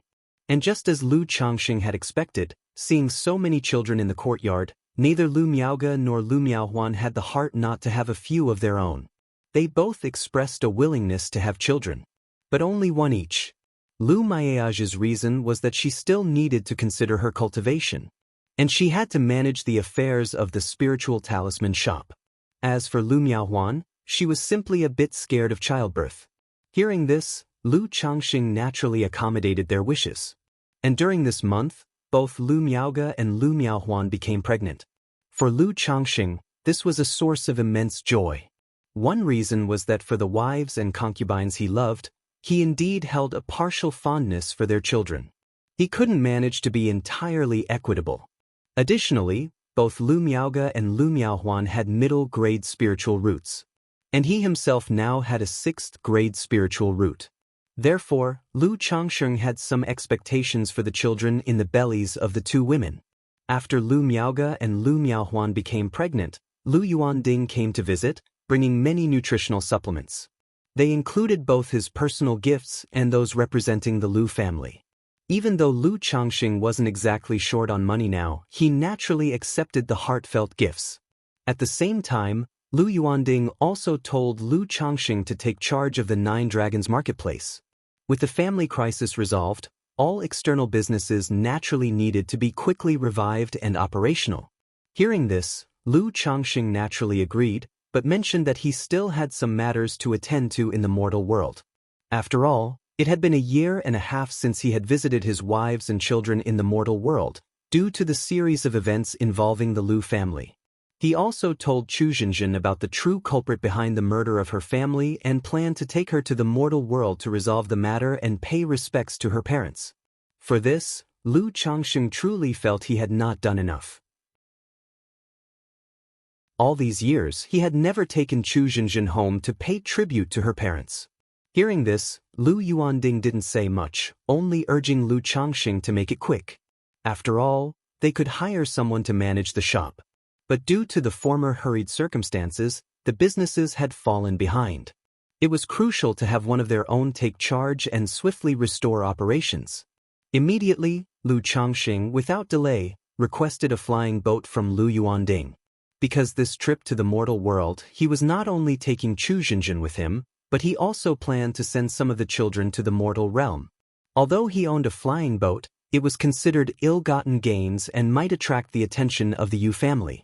So, Lu Changxing had no intention of using it publicly for the time being. For 300 family contribution points, Lu Yuanding approved a flying boat for Lu Changxing. Immediately after, Lu Changxing, accompanied by Chu Zhenjin and 6 children old enough to travel, set off for the mortal realm. Chapter 254. A 10-year pact. Revenge _1 The sky is clear for thousands of miles, and the azure is spotless. A flying boat slowly descended from the sky and landed outside of Rui County City. Lu Changxing took out a transmission talisman and sent messages to Hong Yi and Li Feiyu. About a quarter of an hour later, Hong Yi and Li Feiyu hurried out from the city. Brother Hong, Feiyu. Lu Changxing greeted the two men. He then introduced Chu Zhenjin and the children to Hong Yi. After a brief introduction and exchange of greetings, Lu Changsheng asked Chu Zhenjin to take the children onto a carriage and head into the city. Changsheng, I heard from Brother Hong that the Lu family has destroyed Red Leaf Valley? At this moment, Li Feiyu turned to Lu Changsheng and inquired. He had been closely following the events concerning Qingzhou Mountain and Red Leaf Valley. By now, after so much time had passed, he had also gathered news about the Lu family and the Qin family. Learning that the Lu family had obliterated the Qin family of Red Leaf Valley came as a tremendous shock, and he had no clue what was going on. That's correct. Lu Changsheng nodded. He did not conceal the truth. He briefly recounted the matters between the Lu family and the Qin family. At the same time, he asked Li Feiyu about his future plans, whether he intended to stay in the secular world or return to Qingzhou Mountain. He could tell that Li Feiyu's cultivation level was still at the 4th level energy refinement. In the secular world, even with the minor spirit gathering array he had set up, cultivation was exceedingly difficult. It was completely incomparable to cultivating in a place with a spiritual vein like Qingzhou Mountain. No, the children are much older now, and my parents can take care of them. I plan to finish out the year and then go to the cultivation world to try my luck and see if there's an opportunity, said Li Feiyu. His determination to pursue cultivation had never wavered. He knew that with his current circumstances, if he didn't take a leap of faith now, let alone foundation establishment, he'd have no chance of reaching the energy refinement late stage in this lifetime. Red Leaf Valley has been destroyed, and the Lu family, Bai family, Yu family, and Zheng family will establish a marketplace in Red Leaf Valley. Once the marketplace is completed and everything comes to life, it will be a decent place to go, Lu Changsheng spoke up. From what he knew, the Red Leaf Marketplace would be completed in 1 or 2 years. Once it was built, to attract loose cultivators and businesses to settle there, the 4 major families would offer various favorable policies. During this phase, for loose cultivators, it would be a good time. If Li Feiyu were to go to Red Leaf Marketplace, he could also look after him to some extent. After all, venturing out to explore ancient ruins and secret realms, in his view, was still too dangerous. It was almost a sure path to death. But he also knew that for ordinary loose cultivators like Li Feiyu, the only way to make progress in cultivation was to take this one path. Okay, I'll consider it when the time comes, responded Li Feiyu after hearing this. Red Leaf Valley is going to have a marketplace? Upon hearing this, Hong Yi too was somewhat surprised, seeing a business opportunity. Yes, Brother Hong, if you're interested, you can go and have a look when the time comes. If you want to purchase a shop, I can also help make introductions, Lu Changsheng said to Hong Yi. Now that his wives and children were settled in the secular world, and the Rui Marquis mansion was looking after them, he naturally wanted to return the favor. After the establishment of the Red Leaf Marketplace, the major families would release some of the shops and residences to be sold cheaply. If Hong Yi was interested, he could obtain a quota from the Lu family for him. Thank you, Brother Lu. I will discuss this matter with my father when I return home, expressed Hong Yi, his face lighting up with joy. He knew that the shops and dwellings available at the start of such a marketplace were not easy to get hold of. One needed to qualify. He didn't expect Lu Changsheng would actually offer to facilitate this for him. This made him inwardly marvel at Lu Changsheng's current status and position within the Lu family. He had never imagined that in just a short decade, the rural boy whom he had once overlooked would rise to such heights. He felt fortunate that his attitude had changed swiftly back then, and that he had established a good relationship with Lu Changsheng.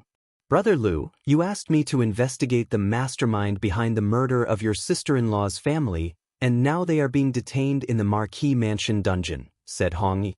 Lu Changsheng looked at the carriage where Chu Zhenjin was present and nodded. From a previous letter from Hong Yi, he had already learned the details of the matter. As he had suspected, the cultivator was a parasitic cultivator. Because he practiced an energy drain technique, he served as a household protector in a small family, relying on draining energy from women for cultivation and directing people in the secular world to seek out girls with a spiritual root. Therefore, the incident involving Chu Zhenjin had unfolded. Bringing Chu Zhenjin with him on this trip was also to deal with this issue. All right, Brother Lu, you can get in touch with me when you're ready to come over, My father has also been wanting to meet you, Hong Yi added, nodding. Then, the three of them continued to chat casually, discussing recent events as well as matters related to the cultivation world. By the way, Brother Lu, do you stay in touch with Daoist Xiao, Daoist Zhao, and Daoist Han? Hong Yi asked at that moment. I have corresponded with Han Lin a few times, but I have had little contact with Daoist Xiao and Daoist Zhao, replied Lu Changxing as he shook his head.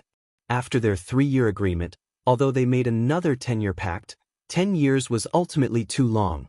A slight friendship from back then might not stand the test of time. And Lu Changxing wasn't someone who particularly enjoyed social interactions. So for many years he had only corresponded a few times with Han Lin. He learned that the other party had become an artifact refiner, and found out that Xianxia was taken as a disciple by a nascent soul immortal.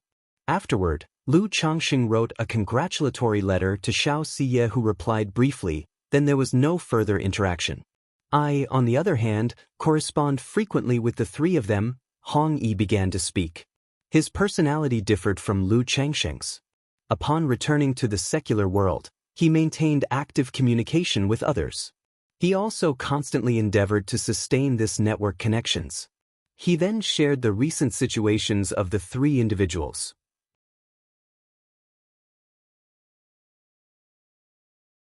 Chapter 255. A 10-year pact. Revenge. Xianxia was accepted as a disciple by a nascent soul immortal, had already broken through the energy refinement late stage, and had the prospects of reaching foundation establishment in the future. Zhao Qingqing, with her 6th grade spiritual root, became a pharmacist. But not long ago, through correspondence with Han Lin, he learned that Zhao Qingqing had awakened a latent spiritual body, the Veg body. This type of spiritual body does not enhance cultivation but is adept at nurturing spiritual medicine and performing healing. Therefore, Zhao Qingqing caught the eye of an elder who managed the medicinal garden at the outer sect and was taken in as a disciple. Han Daoist has become an artifact refiner, and now Lu Daoist is also a top-grade talisman master, leaving only me and Brother Li to waste our days in the mundane world. Hong Yi voiced his feelings. Back then, among the 6 of them, he was the one with the most privileged identity and background. Although he was doing fairly well now, when compared to Lu Changxing and others, the difference became obvious. He was only a little better off than Li Feiyu. Sigh. Li Feiyu sighed softly beside him but did not speak. At the time of their 3-year agreement, he had already become the worst off among the 6. Now, more than 7 years later, he was still the worst off. And the gap with the others was growing wider and wider. This was also the reason he was thinking of venturing into the cultivation world to make a stand. Feiyu. Lu Changxing, seeing his good brother like this, patted his shoulder. I'm fine, just feeling a bit emotional seeing you all doing so well, Li Feiyu said with a wry smile, shaking his head. Now, we only have 2.5 years left until the 10-year agreement we made back then. In a while, I'll write to ask Daoist Xiao and the others if they want to gather together, Hong Yi continued. I'm fine with it. Lu Changxing nodded. He wanted to maintain these friendships if possible, but he didn't force it, preferring to let things take their natural course. After all, with the system by his side, he did not need Hong Yi's approach. Li Feiyu also nodded slightly. Although he did not entertain the idea of relying on others for help, he knew that maintaining these connections would be beneficial to himself. Just like now, his good relationships with Lu Changxing and Hong Yi provided him with many conveniences in terms of cultivation resources and information. While the three of them were chatting leisurely, the carriage arrived at the entrance of the Lu residence. Lu Lanshu, Lu Zier, Lu Qing'er, and Xiaojue, along with a group of children, were standing at the entrance of the residence. It was clear they knew about Lu Changxing's arrival and were waiting at the entrance. Lu brother, I have other matters to attend to, so I won't disturb your family reunion, Hong Yi said as he got up to take his leave seeing the situation. All right, see you tomorrow, Lu Changxing nodded and then turned to look at his wives and children. Husband, father, Jinjin, Auntie Chu. The wives and children, seeing Lu Changxing, immediately showed the joy of a long-awaited reunion.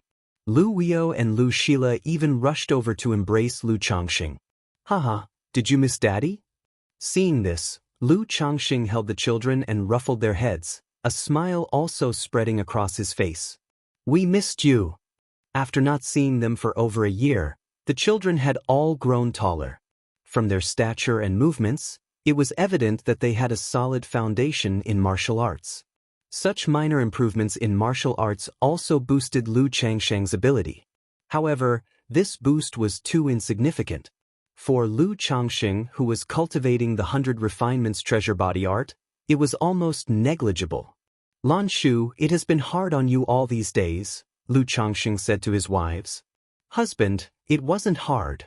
The women shook their heads, their eyes filled with tenderness. Let's go inside. Lu Changxing didn't linger to catch up at the entrance.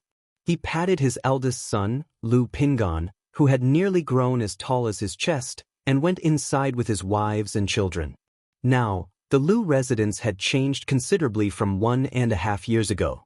The house now employed many protectors, martial masters, servants, and maids. Following Lu Lansh's instructions upon seeing Lu Changxing, the head of the household, they all respectfully paid their respects, calling out, Old Master, Family Head. Hee, Lu Changxing couldn't help but chuckle softly. He was still getting used to this title, but in the mundane world, after establishing a family, being called Old Master was also normal. And being 28 years old, he was indeed not young anymore. After settling the children, Lu Changxing spent time with his wives and children, joyfully having a reunion meal. That night, Lan Shu, Zier, Qingya, do you want to go back to Qingzhou Mountain for a visit? Lu Changxing asked, embracing his wives. Sending his wives to the mundane world partly for the children's care, and partly as preparation for escape. Now that the situation of the Lu family had stabilized, if the three women wished to return to Qingzhou Mountain, he could take them back to live there on this trip. Husband, well, just stay here with the children. All three women shook their heads. They did not necessarily want to leave Qingzhou Mountain, but they understood that with Lu Changsheng's busy affairs, rather than going back to Qingzhou Mountain, it was better to stay here. Moreover, they also knew that Lu Changxing wouldn't bring the children back with them and didn't want to be away from the children. All right, I'll come back often whenever I have time, Lu Changxing said warmly.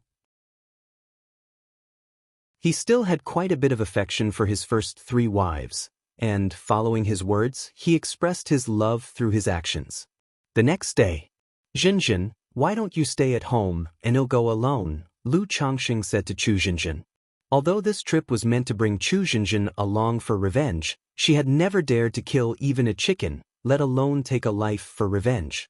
Moreover, he could see that over the years, Chu Zhinzhin had been forgetting and shedding the hatred in her heart. If she were to see her enemy, it might bring back painful memories. Husband, Chu Zhinzhin looked at Lu Changxing, pursed her lips, and her eyes were determined, clearly wanting to go. Then let's go. Seeing this, Lu Changxing held her hand and did not say much else.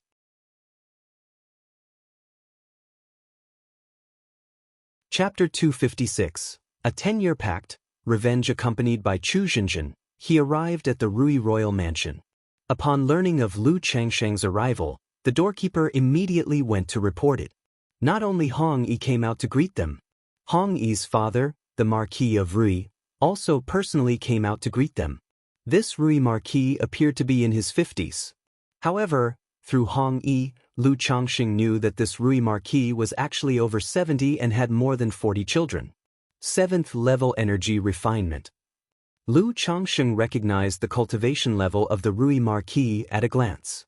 Such cultivation strength was considered to be that of a master in the secular world. Spirit gathering array, a minor spiritual land? After entering the inner courtyard of the mansion, Lu Changxing immediately sensed that there was a spirit vein beneath it. Similar to the one in Bullhead Mountain, it belonged to the less influential spirit veins. But in the secular world, even a minor spirit vein like this was rather impressive. After a brief conversation with the Rui Marquis, Lu Changxing followed Hong Yi to a subterranean palace. Young Master Yi. At the entrance of the subterranean palace, two innate masters stood guard and greeted Hong Yi with a bow. Open the door, Hong Yi commanded outright. Upon entering the subterranean palace and walking through a tunnel, It was clear that this was a prison. The air was filled with a damp, musty smell, and many people were confined. Any martial arts experts or cultivators who cause trouble in Rui Prefecture are dealt with by the Rui Marquis Mansion and imprisoned here. Gong Sun Hong is detained in the depths, Hong Yi explained to Lu Changxing. Gong Sun Hong was the cultivator behind the scenes who had killed Chu Zenshin's entire family. Lu Changxing nodded slightly, holding Chu Zenshin's hand as they followed Hong Yi deeper into the dungeon. Many cells on both sides were empty, some containing prisoners. Tight bindings in a cross shape, iron chains piercing through the arm bones, tendons in the hands and feet severed, and fetters and chains wrapped around the wrists and ankles indicated that the inmates who were detained here were generally formidable. They were either cultivators or at least innate masters. Hearing footsteps, many prisoners opened their eyes. Seeing Hong Yi, their eyes turned blood red as if looking at the murderer of their fathers. They struggled vehemently, gnashing their teeth and howling in anger. Seeing such a scene, Chu Zhenjin felt frightened and hugged Lu Changsheng's arm tightly. Although she was a cultivator at the third-level energy refinement, her timid nature hadn't changed much. "It's okay," Lu Changsheng said to his petite wife while gently comforting her. Not to mention Chu Zhenjin, even he felt somewhat uncomfortable with the scene before him.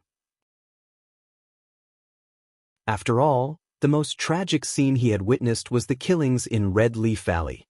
But that was not as revolting as what he saw now. "Brother Lu, sister-in-law, this person here is Gong Sun Hong." Hong Yi stopped and pointed at a door to a cell, announcing. Inside sat a man in his 60s, with gray hair, a pale face, purple lips, and appeared to be at death's door. He was in a tight binding, iron chains piercing through the arm bones, tendons in the hands and feet severed, and fetters and chains wrapped around the wrists and ankles. Gong Sun Hong. Chu Zhenjin recognized that this was the very cultivator who had orchestrated the murder of her family. Hatred and anger surged in her heart. But at the same time, the thought that her parents died because of her brought a wave of sadness. "Zhenjin, let me do it." Lu Changsheng sighed softly upon seeing his wife in such a state. He knew Chu Zenshin's personality well. He had anticipated that even with the murderer before her, Chu Zenshin's heart would only be filled with sadness and confusion. She would hardly experience the sensations of anger and hatred, the satisfaction of revenge. One reason was her personality. The other was that over the years, much of her hatred had been buried. Chu Zenshin's eyes turned slightly red as she nodded. She had felt unwell ever since entering the dungeon, even feeling nauseous. At this moment, asking her to take action to relieve her hatred by killing someone was really beyond her. Swish! Lu Changxing snapped his fingers. A streak of white sword light burst forth, ending Gong Sun Hong's life and severing his head. When he had saved Chu Zhenjin, he was still worried that the cultivator behind the scenes might come after them. But now, over 7 years later, killing the enemy was as easy as slaughtering a chicken. "Wu, my husband." Chu Zhenjin trembled upon seeing Gong Sun Hong's death, tears streaming down her eyes as she held Lu Changxing tightly. Although she felt some relief from revenge, there was more emptiness and sadness in her heart, knowing that her parents and family could never return. Sigh, Lu Changxing hugged his wife, stroking her hair and comforting Chu Zhenjin. If it weren't for giving his wife closure, and since she had insisted on coming, he would not have wanted to bring Chu Zhenjin to such a place. After the vengeance was done, Lu Changxing did not stay long. Picking up Gong Sun Hong's head, he bid farewell to Hong Yi and left. Carrying Chu Zhenjin, they rode on the Iron Feather Eagle toward Dongyang Prefecture, to Zhoushan Mansion. 1 day later, the couple arrived at Zhoushan Mansion. Father, mother, Wu, looking at the desolate, weed-infested courtyard, Chu Zhenjin finally could not hold back her tears and cried bitterly. Seeing this scene, Lu Changxing sighed softly. He consoled his fragile wife and erected a tombstone for her deceased parents. He then hired people to renovate the dilapidated mansion, arranging for someone to guard the place long-term. This was so that Chu Zhenjin wouldn't have to be so sad and distressed when she came to pay her respects in the future.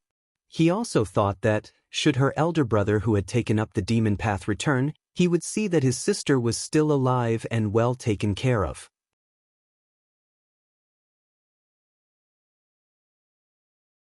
Chapter 257, Giving Birth to a Spiritual Body, Double Lottery Draw _1. After paying respects to his parents with Chu Zhenjin, Lu Changxing returned to Rui County City. He stayed in Rui County City for 3 days, accompanying his wives and children, before leaving with Xia Zizhu and Chu Zhenjin. He did not return to Qingzhou Mountain. Instead, he went directly to Nine Dragons Market. One reason was to avoid making an extra trip. Additionally, he would have use for this flying boat later on.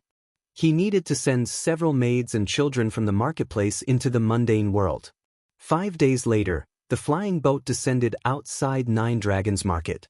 After securing temporary identity plaques for the 2 women, Lu Changxing entered the marketplace.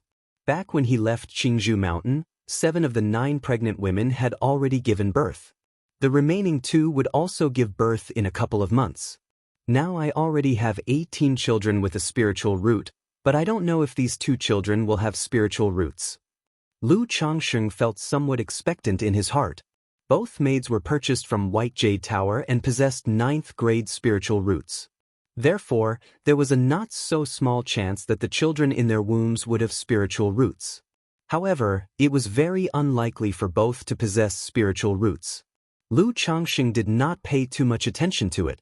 After settling Chu Zhenjin and Xia Zizhu, Lu Changxing took Xia Zizhu to the neighboring courtyard. That was the courtyard where Xia Long once lived. He wanted his daughter to see her father's former residence. Looking at the deserted courtyard covered in dust, and thinking of her deceased father, Xia Zizhu felt profound grief and her eyes reddened. Usually unable to bear such scenes, Lu Changxing sighed as well. He could only comfort her as much as possible. He let her cry out for her father all night, filling the void in her spirit. The next day, Lu Changxing went to the Lu family compound in the Eastern District. He met the already present second elder, and took back control of the spiritual talisman shop. In the half-year he had been gone, without the supply of supreme talismans from the 4th elder and a decrease in superior talismans, the shop's business inevitably suffered. Faced with this situation, the Lu family's approach was straightforward. Hold promotions and provide more superior and supreme talismans, allowing the business to begin to recover. In the blink of an eye, 3 months passed. In these 3 months, only Xiao Huang, who had been left behind, was pregnant. It wasn't that Lu Changxing didn't want to have more children. The maids with spiritual roots had just given birth not long ago and needed to recuperate. Xia Zizhu's cultivation had just broken through to the 3rd level of qi refinement. Lu Changxing planned to wait until she reached the 4th level of qi refinement and the middle stage before considering having children again. As for ordinary maids like Bai He and Haitang who lacked spiritual roots, now that he had so many wives and maids, Lu Changxing planned not to have any more children with them. After all, he believed in quality over quantity. I've been out for over 3 months now, it's time to go back. In the spiritual talisman shop, after completing his meditation and cultivation, Lu Changxing opened his eyes and exhaled lightly. He prepared to return to Qingzhou Mountain and see his wives and children. He did not go directly back to Qingzhou Mountain. Instead, he steered the flying boat, taking Chu Zhenjin and sending maids like Bai He and Haitang as well as a group of children to the secular world. As for Xia Zizhu, he temporarily settled her in Nine Dragons Market. One reason was that Nine Dragons Market needed someone to look after it. Additionally, having just married Lu Miaoge and Lu Miaohuan not long ago, it seemed somewhat improper to bring someone back from outside the house so soon. After settling the maids and children into the mundane world and staying for 2 days, Lu Changxing took Chu Zhenjin back to Qingzhou Mountain. Upon returning to Qingzhou Mountain, Lu Changxing gave the spirit boat back.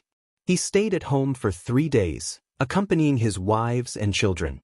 The yin-yang harmony technique's 5 aggregates proliferation method also came into play at this moment. However, the 5 aggregates proliferation method was not a sure hit.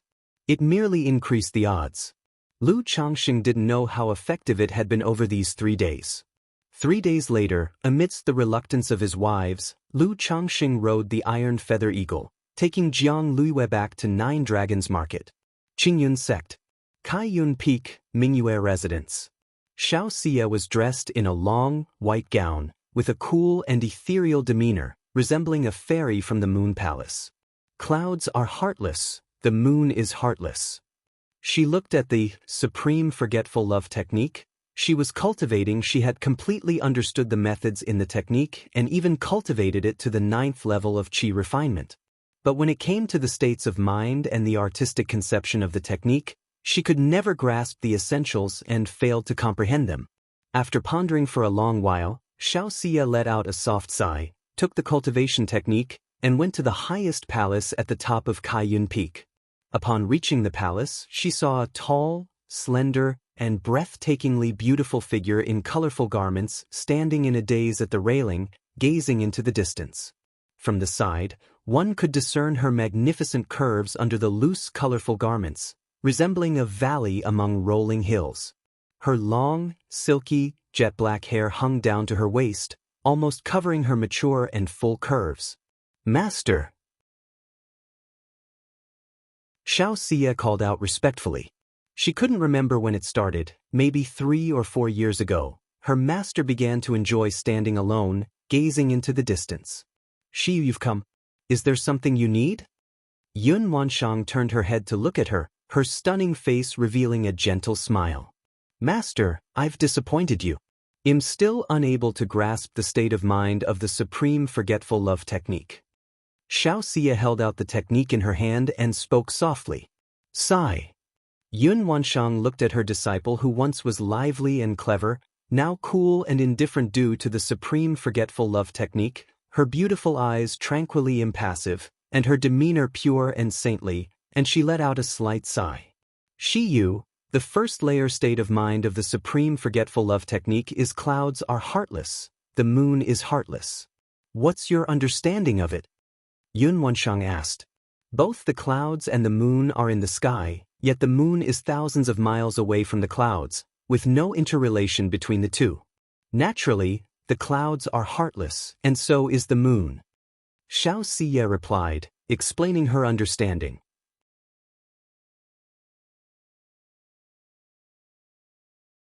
Chapter 258, a month later. Qingyun sect. On the misty white jade square filled with celestial aura, hundreds of young men and women left with heavy hearts and low spirits. Yunlu, Xingyue, remember to cultivate diligently within Qingyun sect and feel free to send a message home if anything comes up. You can also seek help from your uncles Han and Zhao, and your auntie Zhao. Lu Changsheng spoke to his children before him. Today marked the once every 5 years Immortal sect's exam of Qingyun sect. Since Hong Yi had sent his son, Hong Xuanji, to participate in the Immortal sect's exam at Qingyun sect, Lu Changsheng thought it over and decided to have several of his children take the exam as well. After all, cultivating at an Immortal sect and learning skills in many aspects was indeed better than at home. Moreover, Qingyun sect wasn't far from home. Sending the children there meant they would not only receive the family's training but also that of the sect. However, only those under 18 could participate in the Qingyun sect exam, so naturally, Lu Pingan, Lu Yun, and Lu Chuanjin couldn't take part. Hence, out of the 8 children he chose to send for the Immortal sect's discipleship exam, only his son Lu Yunlu and daughter Lu Xingyue, both with 6th grade spiritual roots, passed the assessment. The other 6 children, along with Hong Xuanji, failed to make it through the exam. Through connections, Lu Changsheng also had a rough understanding of Qingyun sect's criteria for accepting disciples. Spiritual root, perseverance, comprehension, Dao heart. The assessment was based on these 4 areas. But there was another unspoken criterion, age. Like Hong Xuanji with a 7th grade spiritual root, performed well in all 3 aspects of the exam but was disqualified because he was 18 years old. "Brother-in-law, rest assured I will take good care of Yunlu and Xingyue," said a good-looking young man in his late 20s, standing tall and wearing the Qingyun sect disciple's magical robe next to him. It was Xia Ziju's brother, Xia Zheng. With a 4th grade spiritual root, he was doing quite well in Qingyun sect, with a cultivation level of 8th level energy refinement, and he had hopes to reach foundation establishment in the future. "Alright, in that case, I'm counting on you to look after Yunlu and Xingyue," Lu Changxing said to his brother-in-law with a nod and a smile. He hadn't interacted much with Xia Zhaoyang, only conversing a few times. However, his impression of the man was decent, not one of heartlessness or unfaithfulness. After giving his instructions, Lu Changxing walked down from the White Jade Square, leaving with the 6 children who had been eliminated and Hong Xuanji. Xingyue, Yunlu, although you've passed the exam, you are only outer disciples. Besides cultivation, you need to choose a skill to learn. Which skill do you plan to study? Xia Zhaoyang asked, turning to the 2 nieces and nephews. However, the look he gave Lu Xingyue was noticeably more affectionate. He had been cared for by his sister Xia Zizhu since he was a child. Over the years at Qingyun sect, Xia Zizhu often sent him a portion of her own cultivation resources and accumulated spirit stones. Thus, he always kept this familial love in his heart. Father said I can choose medicine, Lu Xingyue replied crisply. Although she had met this uncle several times, she still wasn't very familiar with him, and her voice held a hint of estrangement. Father told me to choose artifact refining, Lu Yunlu said. Good, he'll take you there, Xia Zhaoyang said, nodding his head and leading them away. Even though Qingyun sect had uniform arrangements, as a disciple of Qingyun sect, he knew some of the ins and outs. For instance, if the sect knew someone had a family member there, they were typically escorted by that member, which meant the outer disciples in charge might show a little more care and attention. At the entrance of Qingyun sect, many young men and women who failed to pass the exam left with sorrowful and disappointed expressions, some even crying out loud. Under such circumstances, Lu Changsheng's other 6 children were also downcast, pressing their lips tightly together. Seeing this scene, Lu Changxing couldn't help but reminisce about his own feelings upon learning that he had been rejected by Qingyun sect 25 years ago. He patted his children's heads and said with an air of calm, "It's all right if you didn't pass, I wanted you to gain some experience by bringing you here." Xuanji, you shouldn't take it too hard either. Lu Changxing didn't feel too strongly about the children's failure to pass because he had anticipated it, and he also maintained an indifferent attitude about it. They walked out of the mountain gate, where Hong Yi was eagerly waiting outside. His face immediately fell upon seeing Lu Changxing and his son exiting. He had high hopes for his son, Hong Xuanji, wanting him to join an immortal sect and surpass himself. But now, seeing his son walk out of the gate, he knew the boy hadn't passed the exam. Brother Lu, Xuanji, Hong Yi greeted Lu Changxing with a hand-over-fist salute. Xuanji did well in several areas of the exam, but he was disqualified because he's a little too old, Lu Changxing explained to Hong. Father, I have let you down. Your next read awaits at my virtual library Empire, Hong Xuanji said, slightly bowing his head to his father. He knew how much his father wished for him to be accepted into Qingyun sect.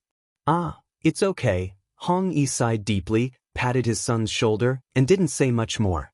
Many others, like Hong Yi, showed sadness and disappointment when they saw their children or younger family members walking out of the gate.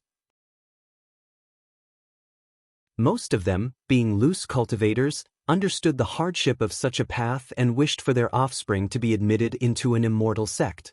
Brother Hong, Xuanji is quite talented and intelligent, and he will not fare poorly in the future even if he hasn't joined an immortal sect. We ourselves were once rejected by Qingyun sect as well, weren't we? Lu Changxing said to comfort him. If Xuanji's future turns out a bit like mine, that would be decent, but it's audacious to compare him with you, Brother Lu, Hong Yi said, with a bitter smile on his face. Then, turning to Lu Changxing, he said with a hand-over-fist salute, Brother Lu, I have an audacious request. Brother Hong, just speak freely, Sarch * the Nelfer. Net website on Google to access chapters of novels early and in the highest quality. Lu Changxing laughed lightly and replied, guessing somewhat what Hong Yi was about to ask. I was hoping, Brother Lu, that you could let Xuanji continue to work at by Lake Mountain. If you find any errors, ads pop up, ads redirect, broken links, non-standard content, etc. Please let us know reports so we can fix it as soon as possible.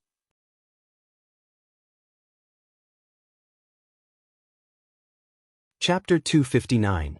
This day marked the annual family clan meeting of the Lu family. This year, the Lu family was still in a state of loss. However, compared to the previous year, the situation had relatively improved a lot. Faced with this situation, Lu Changxing didn't say much. He simply stated that they should keep up the effort, and if there were any children in the family who had ideas about marriage, taking a wife, or concubinage, they could bring it up actively and let the clan arrange it. After all, on by Lake Mountain's side, only his son Lu Xinji was married, which truly worried him as an elderly father. Changxing, the internal organ issues of your uncle have improved quite a lot under my treatment with Tai True Water. If you have some free time, you could try to help your great-uncle remove the corpse poison. After the family clan meeting concluded, Lu Miaoge said softly to Lu Changxing. Previously, Lu Changxing had said that once she had managed Lu Yuanzhong's internal organ issues more or less, he could attempt to use sword qi to drive out the poison. Alright, he'll go with you in a few days. Upon hearing this, Lu Changxing held Lu Miaoge's hand and spoke warmly. The three of them returned to Changxing Hall, where Lu Miaoge typically used Tai True Water to nourish and heal Ling Zixio's meridians and Dantian. Looking at the beautiful and gentle Lu Miaoge in front of him, Lu Changxing felt he needed to refine the foundation establishment elixir as soon as possible. Over 2 years had passed, with Lu Miaoge constantly running back and forth between Qingzhou Mountain and Bai Lake Mountain. Normally, she would also need to oversee the Red Leaf Valley Market, which kept her extraordinarily busy. Now that he had gathered almost all the auxiliary materials for the foundation establishment elixir, only 2 more medicinal ingredients were left. Thinking of refining the foundation establishment elixir as soon as possible and giving one to the Lu family of Qingzhou Mountain, just as long as there was someone from Qingzhou Mountain who made a breakthrough and a new foundation building great cultivator was born, Lu Miaoge wouldn't have to be so busy, and she could cultivate peacefully on by Lake Mountain. With the effect of the Tai Dao seed, Lu Miaoge's cultivation speed was not at all inferior to those with high-grade spiritual roots. Yet because she was busy and constantly healing Lu Yuanzhong and Ling Zixiao, her own cultivation had been delayed.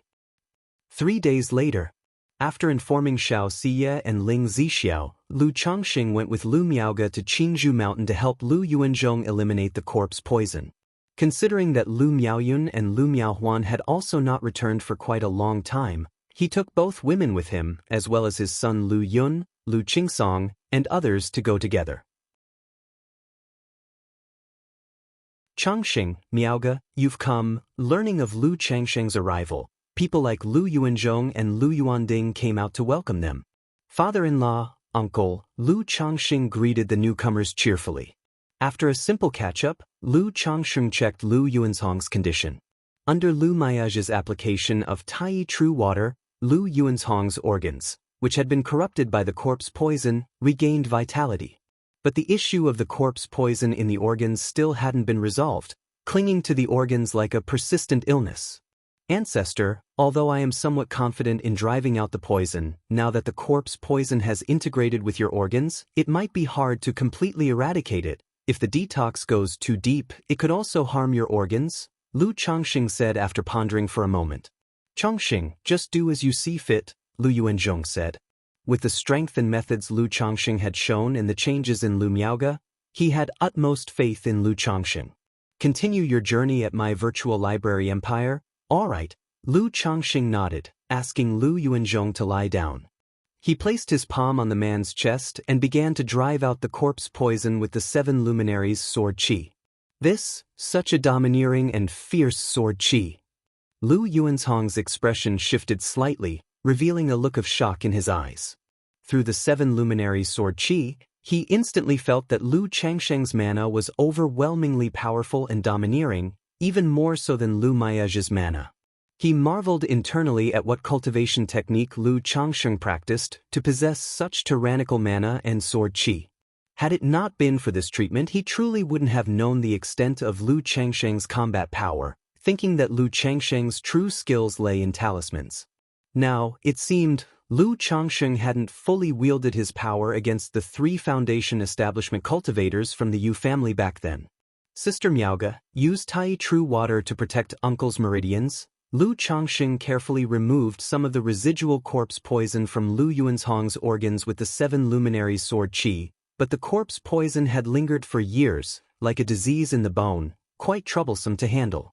If the sword qi was too fierce, it could easily harm Lu Yuanzhong. Sarch * the Nelfer. Net website on Google to access chapters of novels early and in the highest quality. All right. Upon hearing this, Lu Miaoge immediately circulated her mana, her palms radiating blue halos, enveloping Lu Yuanzhong's organs with condensed Tai true water. In this manner, the two of them worked together to drive the poison out of Lu Yuanzhong. Yet Lu Yuanzhong's condition was indeed troublesome. Even Lu Changxing dared only to remove some surface remnants of the corpse poison, unable to thoroughly cleanse the deep-seated poison. Uncle, you should focus on recuperating for a few days. When the situation improves a bit more, I will try to drive the poison out further. An hour later, Lu Changxing withdrew his hand, exhaling deeply, and spoke to Lu Yuanzhong. His 7 luminaries sword qi detox, while effective, was somewhat akin to a painful remedy, with a risk of damaging the organs. Changxing, Miaoge, thank you for your hard work, Lu Yuanzhong said solemnly. After the battle at Blackwater Pool, he thought his life wouldn't last much longer, but now, the Lu family not only gained Lu Miaoge, a foundation establishment great cultivator, but together, they were also able to address his corpse poison. In his view, even if they could not fully eradicate it, living a few more decades was worth it. Uncle, you're being too polite, Lu Changxing said with a smile. He and Lu Miaoge decided to stay at Qingzhou Mountain temporarily, doing their best to address Lu Yuanzhong's condition. Search the novel Fire. Net website on Google to access chapters of novels early and in the highest quality. If you find any errors, ads pop up, ads redirect, broken links, non-standard content, etc., please let us know reports so we can fix it as soon as possible.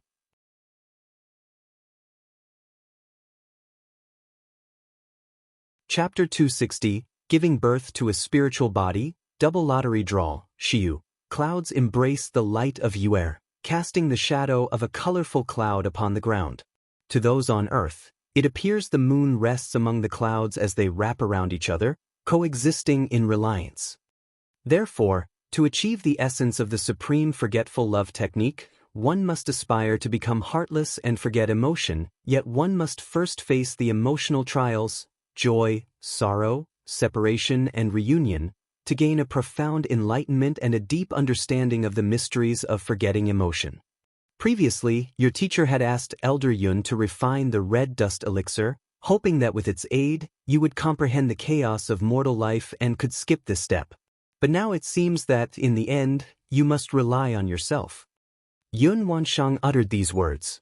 Although she had not practiced the supreme forgetful love technique herself, as a nascent soul immortal, her vision was naturally exceptional. She knew the profound mysteries of the supreme forgetful love technique.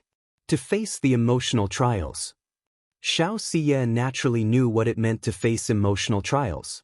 It meant experiencing worldly love, joy, sorrow, separation, and reunion.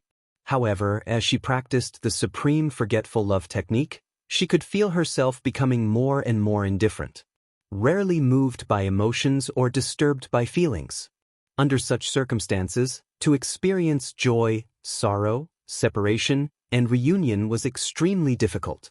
As for love, having practiced the supreme forgetful love technique, Xianxia no longer knew what love was. Xiyu, if you cannot succeed, then you need not continue practicing the supreme forgetful love technique. To indulge in such a cultivation technique without success may lead you astray into a demonic path, wasting your potential. With your talent and aptitude, even without practicing the supreme forgetful love technique, you can still build a flawless Tao foundation. Yun Wanshang spoke, saying so. She had been hesitant at first to allow Xianxia to practice the supreme forgetful love technique. But 5 years ago, after undergoing an emotional trial herself, her mindset and thoughts also changed. She gradually realized that emotional trials were not so easily overcome. One lapse could ensnare one completely. After being silent for a long while, Xianxia softly said, "Master, I wish to try again. I will give you 3 more years. If you do not succeed within this time, you will give up the supreme forgetful love technique," said Yun Wanshang to her disciple. "Xiyu shall heed master's words." In Xiaoxia's cool eyes, a gentle and lively smile appeared. Half a year later, Qinzhou Valley. Lu Changxing and Lu Miaoyun supported Lu Miaoge outside the birthing room. Lu Yuanding was also nearby. The family head paced back and forth. He clenched and unclenched his fists, his expression extremely tense. The reason was simple. Lu Miaohuan was about to give birth. Father-in-law, with Miao Huan's 6th level energy refinement cultivation level, there should be no problems, Lu Changxing consoled, seeing the family head for the first time with such an expression. Lu Yuanding nodded. But he still focused on the birthing room, filled with anxiety. Seeing this, Lu Changxing didn't know what else to say. Saying too much would seem as if he, as a husband and soon-to-be father, did not care for his wife and child. Suddenly, wah, a loud cry of an infant burst forth from the room. It caused everyone outside to shudder and their faces to beam with joy. At that moment, Lu Changxing felt a strong surge within him, an indescribable sensation. Simultaneously, 2 system notifications sounded in his mind. Congratulations to the host for fathering 20 children with spiritual roots. You have earned 1 chance to draw a lottery. Congratulations to the host for the first birth of a child with a spiritual body. You have earned 1 chance to draw a lottery. What? A spiritual body? Hearing the notifications, Lu Changsheng's heart was overwhelmed, and he was ecstatic. He hadn't expected the child born of Lu Miaohuan to not only have a spiritual root but also a spiritual body. A spiritual body was 1 in 10,000. At the current stage, he had never even dreamed that any of his children might possess a spiritual body. Having a spiritual root was already more than enough for him. But unexpectedly, the surprise was so unforeseen. The 90th child was the first to be born with a spiritual body. Seeing Lu Changsheng's excited and ecstatic demeanor, Lu Yuanding nodded approvingly, thinking Lu Changxing wasn't so bad after all. In seeing such joy and excitement on the face of his son-in-law while his daughter gave birth, it showed he cherished and adored Lu Miaohuan. It's born, Changxing, quick, go in and take a look, urged Lu Yuanding to Lu Changxing. Without checking the system for his child's spiritual root and spiritual body details, Lu Changxing immediately pushed open the door and entered. Congratulations, son-in-law, it's a young master, the midwife said to Lu Changxing, beaming with happiness. Good. Lu Changxing nodded happily, handing out 2 spirit stones as a token of celebration, and then he approached the bed. Looking at Lu Miaohuan, who was a bit weak from holding the child, he took her hand and said, Huan, you've worked hard. Lu Changxing, it hurt a lot, Lu Miaohuan said with a look of grievance as soon as she saw Lu Changxing. It's my fault letting you suffer, Lu Changxing immediately soothed. Then he looked at the child and said, This is our child, so adorable. Ordinary children are all wrinkled at birth.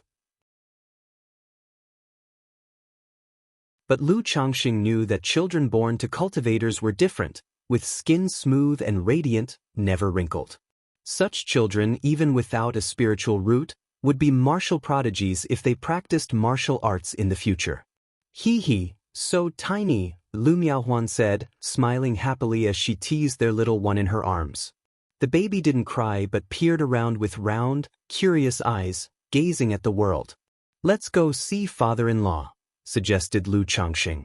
Not wanting to keep Lu Yuanding waiting outside any longer, the couple carried the child and stepped out of the room.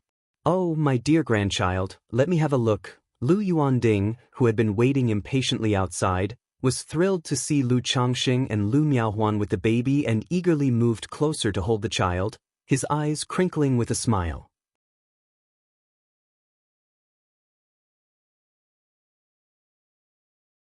Chapter 261, Giving Birth to a Spiritual Body, Double Lottery Draw. He bore none of the composure that the patriarch of the Lu family usually displayed.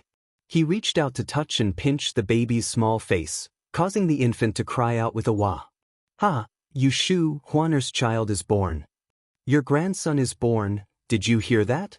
Lu Yuanding, however, started laughing, his eyes moistening as he did. Hearing this, everyone knew that Lu Yuanding was missing his wife, the mother of Lu Miaohuan and Lu Miaoge. Oh, there, don't cry. Lu Yuanding began to soothe the child again. Changsheng, let's name the child Qingshan. Lu Yuanding said aloud. He had previously mentioned the naming of the child, thinking of the names for the children of Lu Miaoge and Lu Miaohuan. A boy would be named Qingshan, and a girl, Qingzhu.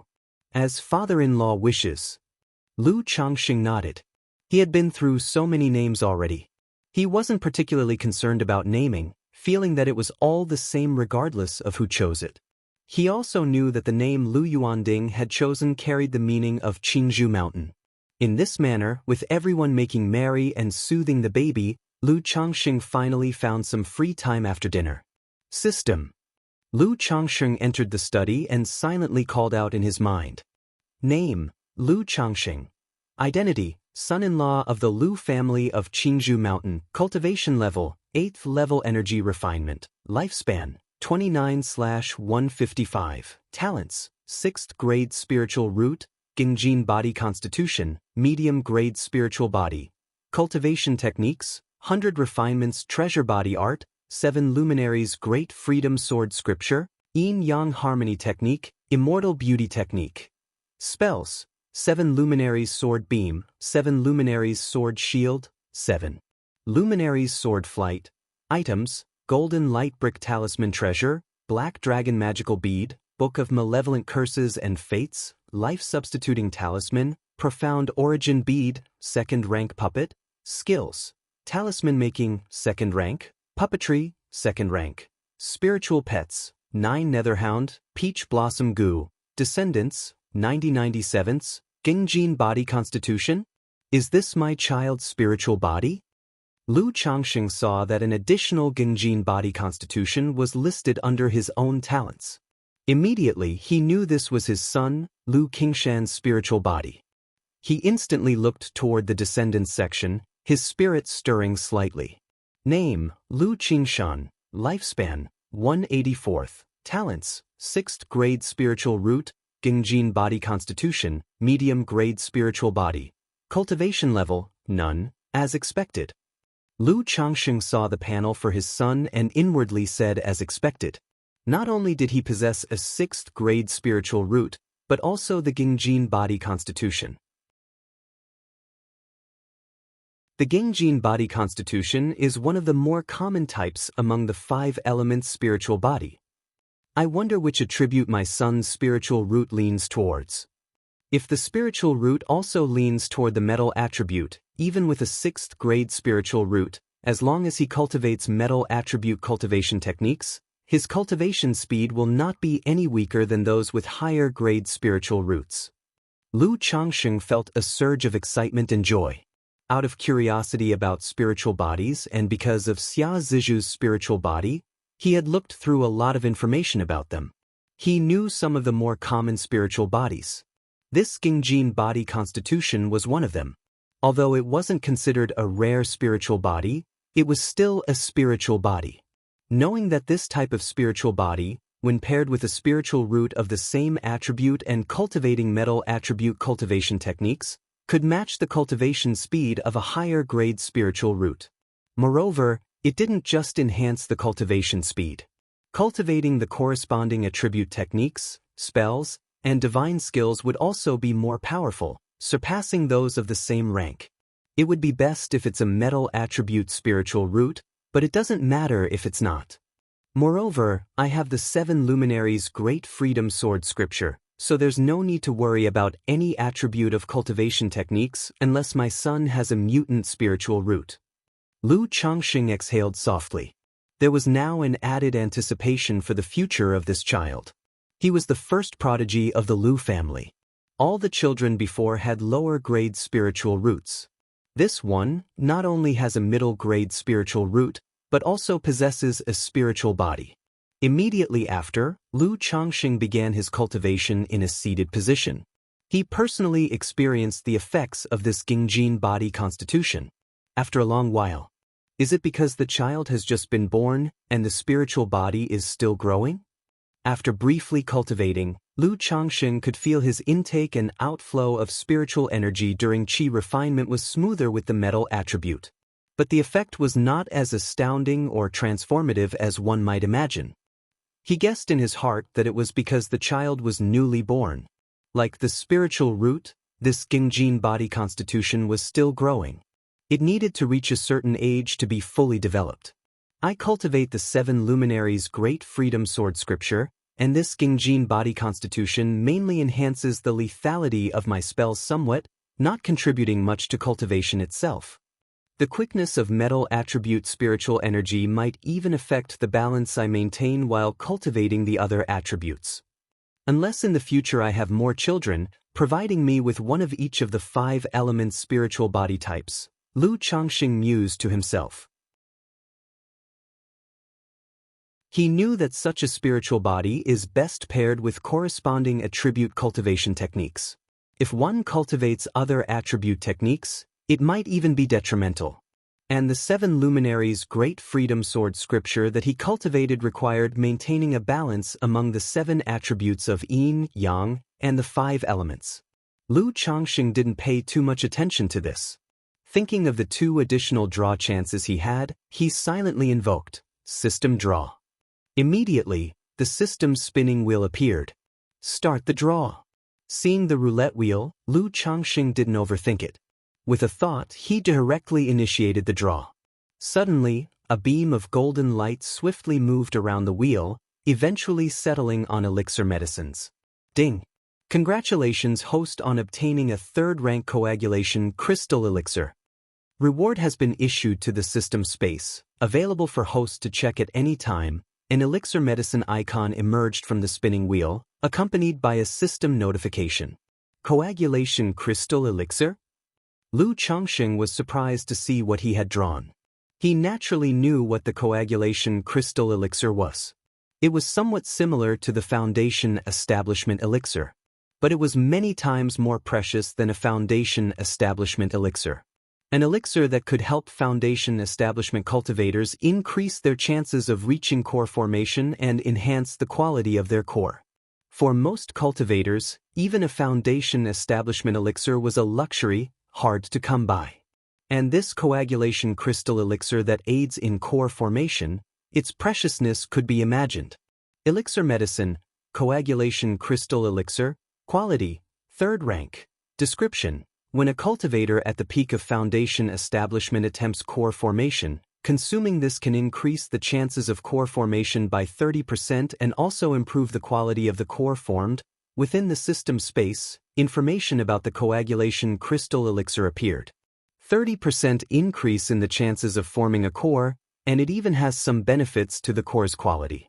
It seems this coagulation crystal elixir is just like the lifespan extension pill I drew before, belonging to the supreme category, which is why it has such effects, Lu Changxing thought.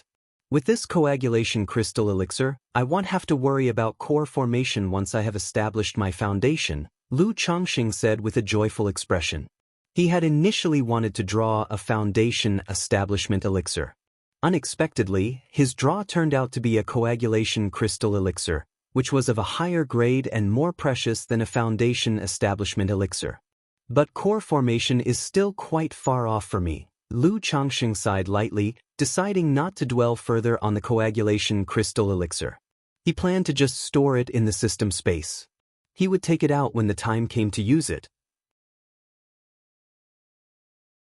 Continue with the draw. Lu Changxing looked at the system spinning wheel in front of him and proceeded with the draw. This was his first time doing consecutive draws. Having just drawn a coagulation crystal elixir, his heart was filled with the expectation of drawing something that he could actually use. Even though coagulation crystal elixirs were precious, at his current stage, they were not immediately usable and would just collect dust. As the draw continued, the golden light on the spinning wheel moved, eventually stopping at the pets category.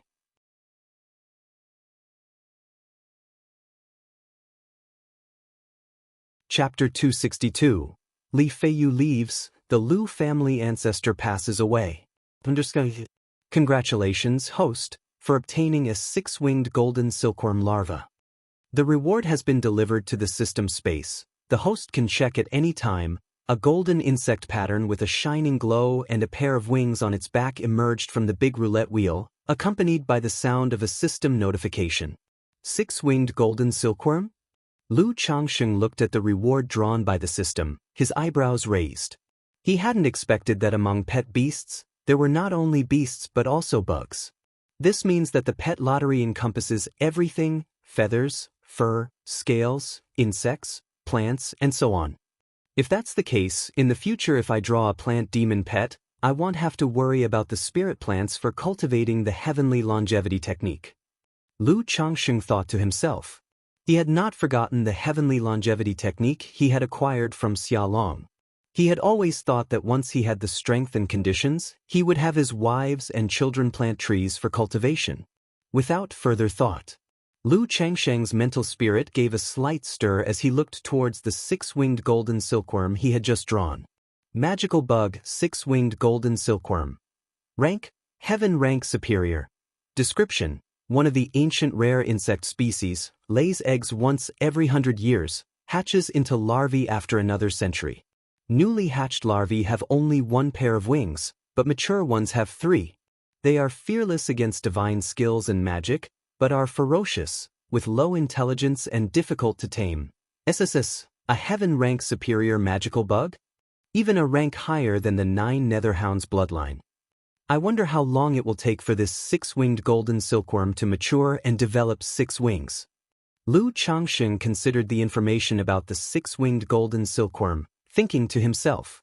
What concerned him most was how long it would take for the 6-winged golden silkworm to grow. After all, at the moment, the most challenging part about pet beasts was their cultivation phase. Cultivation times spanning dozens or hundreds of years were truly testing. For example, the 9 Netherhound had been at first grade primary level for many years. Only about half a year ago, when Lu Changsheng finally had some surplus funds, he bought some spiritual beast pills for Lu Pingon to feed it regularly. It's now almost reaching the first grade middle stage. Regarding the system's description that the 6-winged golden silkworm is ferocious, unintelligent, and hard to tame, Lu Changsheng didn't take it to heart at all. What does difficulty in taming have to do with him? Extract. With a flicker of his mental spirit, Lu Changsheng took the 6-winged golden silkworm out of the system space.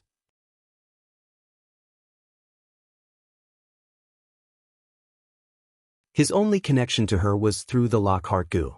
He had no idea where she had gone now. Moreover, for a rare magical insect like the 6-winged golden silkworm, it was feared that cultivation methods were hard to come by. Jin Kingdom, the southern border mountains. In the bleak and wild swamps of the mountains, a girl in a purple dress commanded a swarm of insects to kill several snake demon beasts. After letting the swarm of insects and a blood-colored spider consume the bodies of the snake demon beasts, the girl continued on her way. When she emerged from the swamp and saw the peak shrouded in purple-black clouds, mysterious and towering into the clouds ahead, her face showed a look of surprise. Grandma said that my great-grandma was once the heaven spider emissary of the 5 Poisons cult, one of the 3 great demon sects of the southern border of Jin Kingdom. The 5 Poisons cult is skilled in the arts of goo poison and spiritual beasts. I have the 1,000 Poisons body and can hold great-grandma's token to join the 5 Poisons cult. If only I hadn't lost the Lockhart goo with it, I might have been able to become the holy maiden of the 5 Poisons cult.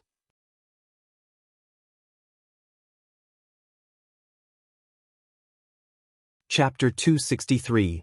Li Feiyu departs. The Lu family ancestor enters eternal rest. Meng Xiaochan looked at the spiritual vein mountain in front of her, feeling a sense of regret in her heart. The thought of the Lockhart goo caused a slight throb in her heart. She remembered that handsome young man with the upright figure. It said that the unique phoenix goo of the 5 Poisons cult can cultivate the phoenix nirvana technique, which allows one to undergo a nirvana of fire, to be born and extinguished in the blink of an eye, washing away all the worldly impurities. I wonder if it could remove the effects of the Lockhart goo. This thought suddenly occurred to Meng Xiaochan. But as soon as the idea surfaced, her heart fluttered uneasily. She shook her head gently, dispersing the thought. Who goes there? In front of the towering mountain gate, 2 disciples in black stood watch. Seeing Meng Xiaochan, they stepped forward to inquire. The 5 Poisons God Mountain was the domain of the 5 Poisons sect. Naturally, not just anyone could approach freely. My name is Meng Xiaochan, a descendant of the heavenly spider envoy of the Five Poison sect. Meng Xiaochan produced a token from her sleeve and handed it to one of the disciples. A descendant of the heavenly spider envoy?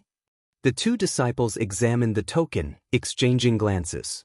One of them promptly said, "Fellow Daoist, please wait here, I shall go and report this." About the time it takes an incense stick to burn. A purple escape light shot down from the Five Poisons mountain, appearing before Meng Xiaochan in the blink of an eye. Disciple pays respect to the heavenly spider emissary. The remaining purple-clothed disciple rushed to bow and pay respects upon seeing the newcomer. "So you are the descendant of my master." The newcomer was a 28 or 29-year-old woman in purple. Her face was stunningly beautiful and seductive, her skin as fair as snow. A pair of long, shapely legs, full and symmetrical. Two crystal-clear feet, white throughout without a single flaw, like jade carvings, they seemed like pieces of art that one couldn't help but want to hold and carefully admire. Hers was a figure that seemed frail and slender in her sumptuous purple gauze, curvaceous in all the right spots yet appearing as if she couldn't withstand a strong wind, endlessly alluring. Her narrow, phoenix-like eyes were deep and dark, emanating a bizarre charm as she surveyed Meng Xiaochan before her. Beneath the corners of her phoenix eyes, a single tear mole added a pity-invoking allure to her already enchanting appearance. "Junior greets senior." Meng Xiaochan respectfully nodded. She took some insect eggs from her storage bag, then released a blood-colored spider. "Blood jade spider, it looks like you are indeed the master's descendant." The woman in purple slightly nodded, her expression turned much softer as she said, "You've come to Five Poisons Mountain, are you looking to join our Five Poisons sect?" "Yes, senior, I wish to join Five Poisons Mountain," Meng Xiaochan said respectfully. "Since you are the master's descendant, would you be willing to be my disciple?" The woman in purple looked at Meng Xiaochan, saying with a smile, "Xiaochan is willing." Meng Xiaochan responded immediately upon hearing this. "Good, from today on, you are now a disciple of Nangong Mili," Nangong Mili said with a light laugh. Afterward, Nangong Mili swept her sleeves and brought Meng Xiaochan into the Five Poisons Mountain. 10 days after Lu Miaohuan gave birth, the child in Lu Maiage's belly was also born. It was a girl. This child also had a spiritual root. But it was only a 7th grade spiritual root. Since Lu Miaohuan's child had come first, it had raised Lu Changsheng's expectations. Seeing that the child only had a 7th grade spiritual root, there was a slight sense of disappointment in his heart. However, he immediately adjusted his mindset. After all, having a spiritual root was already quite impressive. How could everyone be exceptionally talented? This must be the result of good breeding, Lu Changsheng thought to himself. The fact that both Lu Miaoge and Lu Miaohuan had given birth to children, although luck played a part, also showed that the higher the cultivation level of the parents, the higher the quality of the spiritual root, and thus the higher the probability of their children possessing spiritual roots. The quality of the spiritual root was also likely to be better. After Lu Miaoge gave birth, Lu Changsheng stayed in Qingzhou Mountain for 3 days before returning to Nine Dragons Market. Since both women had given birth, he had been on leave for a while, so it was not good to delay any further. Back in Nine Dragons Market, Lu Changsheng searched for some books about insects. He also purchased various spiritual materials to try and nourish the six-winged golden silkworm, and pondered what to feed it. Blood. The six-winged golden silkworm could consume blood, whether it was meat or vegetables. This made Lu Changsheng think to himself that the six-winged golden silkworm was truly of a brutal nature. 2 months later, Lu Changsheng returned to the mundane world, to visit his wives and children. That day, Li Feiyu also came to bid farewell to Lu Changsheng. He indicated that he was ready to leave Rui County City and wanted to make a name for himself in the cultivation world. "Feiyu, where do you plan to go for your cultivation journey?" Upon hearing this, Lu Changsheng asked. He had previously mentioned Red Leaf Valley Market and said it would be built and open in about half a year. But seeing Li Feiyu's demeanor, he clearly was not planning to go to Red Leaf Valley Market. Lu Changsheng had a rough understanding of his friend's thoughts. He knew Li Feiyu had his own pride and stubbornness. He did not want to rely on others for an easy life. Knowing that going to Red Leaf Valley Market, there would be little chance for encounters or achievements. I haven't decided yet, but am planning to check out Azure Phoenix Immortal City, Li Feiyu said with a carefree and casual look. Azure Phoenix Immortal City. Lu Changsheng paused for a moment when he heard this. He certainly knew of Azure Phoenix Immortal City. Jiang Country had 3 great immortal cities. Jiuxiao Immortal City in the central part, the #1 immortal city in Jiang Country, with incredibly prosperous cultivator marketplaces. Great Dream Immortal City located at the northern border, backed by the Great Dream Marsh. This marsh was boundless, shrouded in mist all year round, blocking the divine sense of cultivators. It was said that even nascent soul immortals who entered would never come back. Therefore, no one knew what lay beyond the Great Dream Marsh. Some rumors said it was a forbidden land of absolute death. Others claimed it was an even vaster and more affluent cultivation world.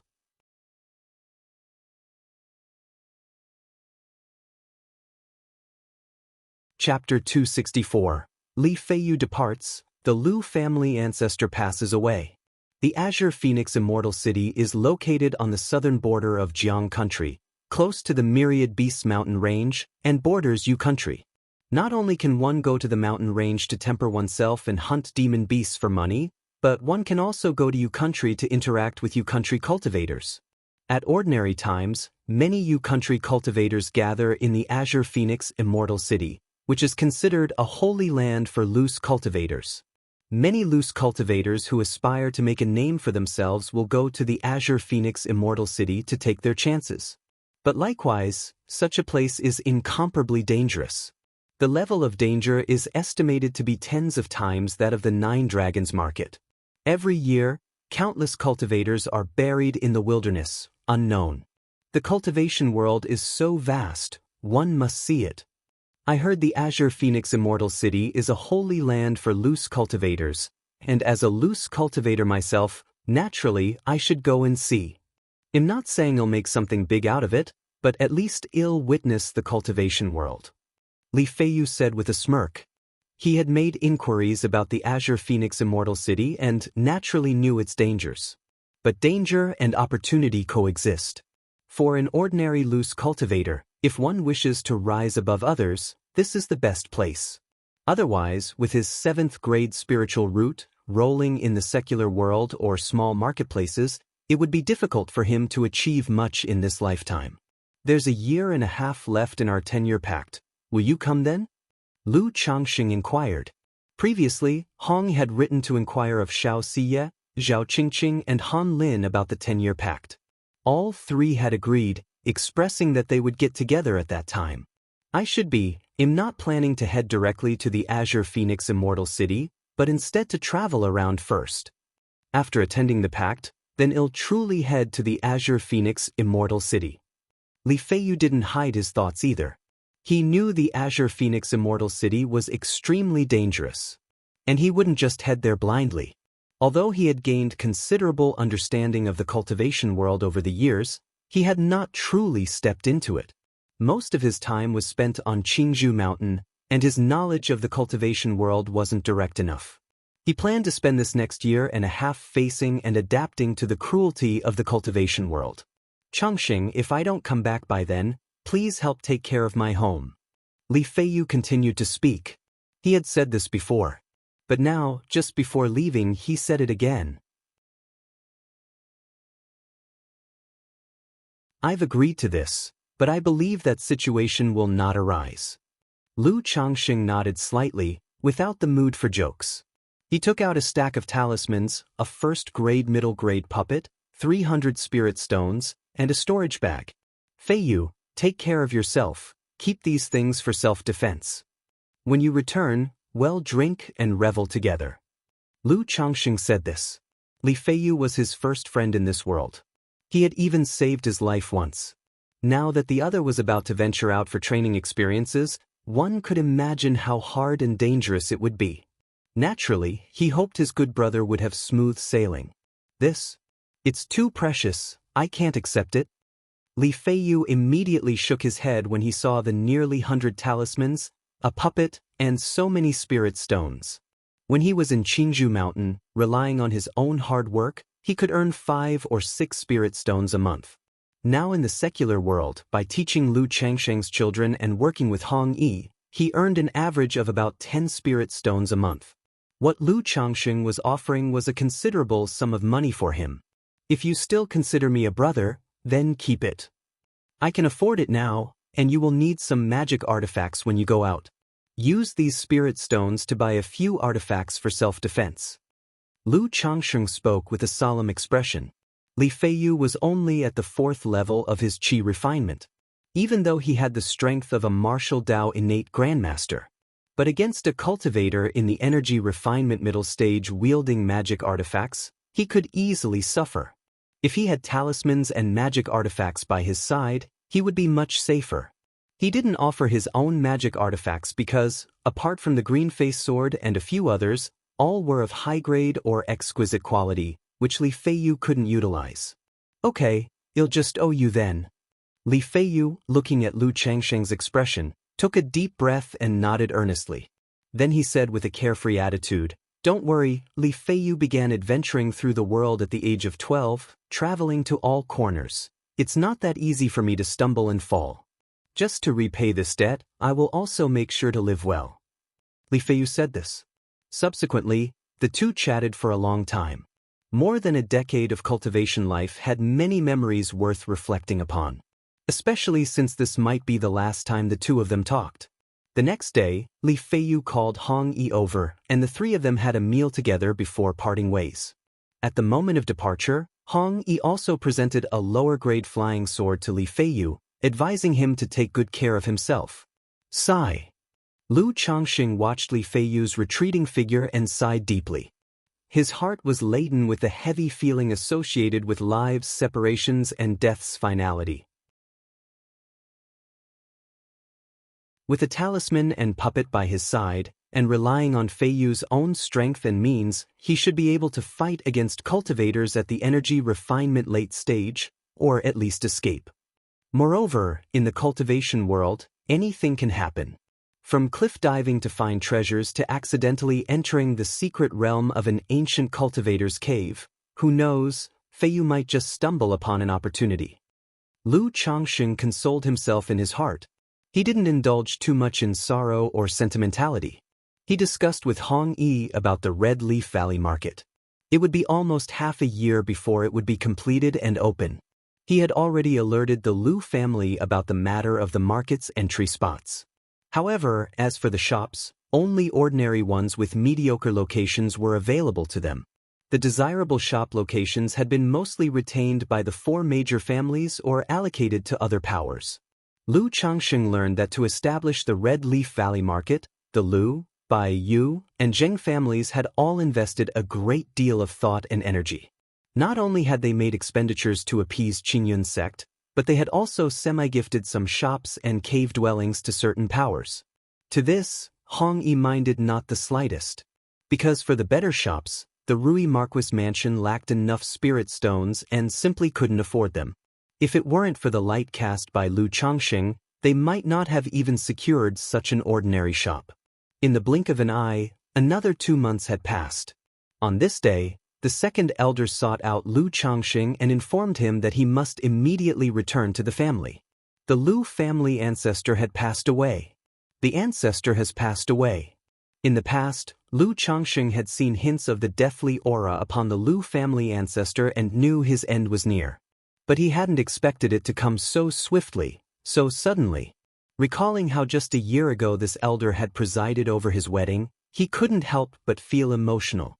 The ancestor had always hoped to see the Red Leaf Valley market completed, to take a good look at it, but sadly he didn't make it to that day. The second elder said with a sad expression. Those high within the Lu family ranks understood the Lu family ancestor's health more acutely than Lu Changsheng. After the great battle at Red Leaf Valley, the Lu family ancestor knew his days were numbered and had started making arrangements for after his demise. His only lingering regret was his wish to see the Red Leaf Valley market. Yet in the end the Lu family ancestor did not live to see that day. Soon after, Lu Changsheng followed the second elder and several Lu family disciples back to Qingzhou Mountain. The Lu family disciples gradually returned to Qingzhou Mountain. All over the mountain, everyone's mood was somber with sorrow. Cultivation families are maintained through the bonds of blood and kinship.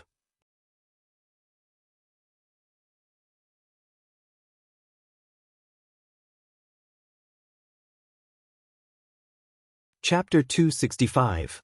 Uncle Returned. _1 Cultivators care less about the trivial formalities of the secular world. After worshipping the spirit tablet of the Lu family ancestor, the ceremony is considered over once everyone has offered 3 sticks of incense. The crowd gradually dispersed. Just as Lu Changxing was about to leave, Lu Yuanding, the newly advanced ancestor, called out to him. "Changxing, how is your cultivation progressing?" Lu Yuanzhong had a scholarly appearance, bearing some resemblance to Lu Yuanding. Lu Changxing also knew that this ancestor Yuanzhong was indeed the blood brother of his father-in-law, Lu Yuanding. Therefore, he should address this ancestor as uncle father-in-law. However, in cultivation families like Qingzhou Mountain, as soon as one succeeds in foundation establishment, their generational status automatically rises to that of an ancestor. Reporting to ancestor, "I am currently at the 6th level of qi refinement, and I estimate it will take 3 more years to reach the peak of the 6th level," Lu Changxing replied. That was what Lu Changxing said, having declared 2 years earlier that he was at the 6th level of qi refinement and naturally not daring to overstate his progress. "Very good," Lu Yuanzhong commented with a slight nod after hearing this. After giving Lu Changxing a few appraising looks, he took out a jade scroll. "I've heard that you have been cultivating the Changchun technique, and this greenwood art is a high-grade cultivation technique treasured by our Lu family. You should take it and cultivate it," Yuanding said. "If there's anything you don't understand, you can also ask Yuanding. He cultivates this greenwood art as well," Yuanzhong added. Lu Changxing was somewhat surprised to hear this. He had not expected Lu Yuanzhong to stop him just to give him a cultivation technique. Having been busy in Red Leaf Valley Market over the past year, Lu Changxing had rarely interacted with the newly advanced ancestor. They had only met briefly a couple of times. He hadn't expected that immediately following the death of the Lu family ancestor, the latter would express goodwill toward him. "Thank you very much, ancestor." Lu Changxing immediately expressed his gratitude with respect. Although he already possessed the 7 luminaries' Great Freedom Sword scripture and did not need this greenwood art, it was nevertheless a gesture of kindness. After all, to his knowledge, the highest level techniques treasured by the Lu family were a few high-grade cultivation techniques. Now that they're willing to pass on one to him, they have effectively accepted him as one of their own. "Remember, this technique is for your cultivation only and must not be passed on," Lu Yuanding cautioned. "Ancestor, please rest assured, Changxing understands," Lu Changxing nodded and replied. Having spent so many years in Nine Dragons Market, he had come to understand why the inheritance of techniques in the cultivation world is so scarce and precious. These inheritances originate from immortal sects, families, or loose cultivators. Immortal sects, as the primary suppliers, prohibit the sale of high-grade cultivation techniques and skill inheritances within their territories to continuously harvest excellent disciples and affordable labor. This is why they are forbidden from selling advanced methods. And why would any cultivation family want to sell the very foundation that sustains them? They prefer to abide by this rule, preventing leakages of such inheritances and partaking in the benefits. Loose cultivators are no different. It's improbable for them to selflessly risk censure by selling high-grade techniques. Most choose to deal privately instead. Thus, most loose cultivators who wish to obtain higher-order techniques or inheritances are either reliant on fortunate encounters or, should they possess a decent talent, join a cultivation family or a faction under an immortal sect. This has become an unwritten rule in the cultivation world. Primary-level techniques and first-grade skill inheritances are commonplace and can be purchased with a few spirit stones. But if one wishes to advance further without fortune, they must find a way to join a power and be exploited. This is why the third young master of the Yu family once offered high-grade techniques and insights into foundation establishment to tempt Lu Changxing. All right, you may go about your business now, said Lu Yuanzhong, patting Lu Changxing on the shoulder without much else to add. Yes, ancestor, Lu Changxing replied, bowing slightly before taking his leave. Lu Changxing, Lu Yuanzhong muttered the name to himself as he watched Changsheng's retreating figure, recalling the last wish of the Lu family ancestor and the value he had placed on Changxing. He exhaled softly. 3 days later, the second elder informed Lu Changxing to return to Nine Dragons Market. Changxing, do you want me to look after the spiritual talisman shop? Lu Miaoge asked, holding her daughter, Lu Qingzhu, and speaking softly. Having recovered from childbirth, she was ready to take on some of Lu Changsheng's burdens. No need, Sister Miaoge, you should stay at home and cultivate and learn talisman making with Grandma.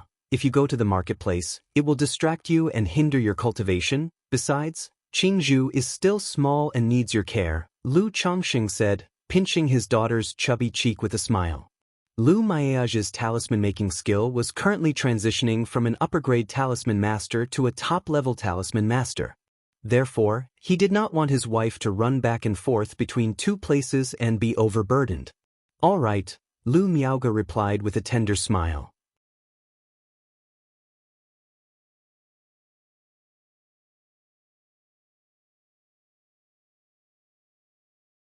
Chapter 266. Uncle returned. After all, Red Leaf Valley Market just opened, and it's a great time to seize market share. Now that the kids are getting older, in a few years they will start cultivation one after another. And then the expenses will increase significantly.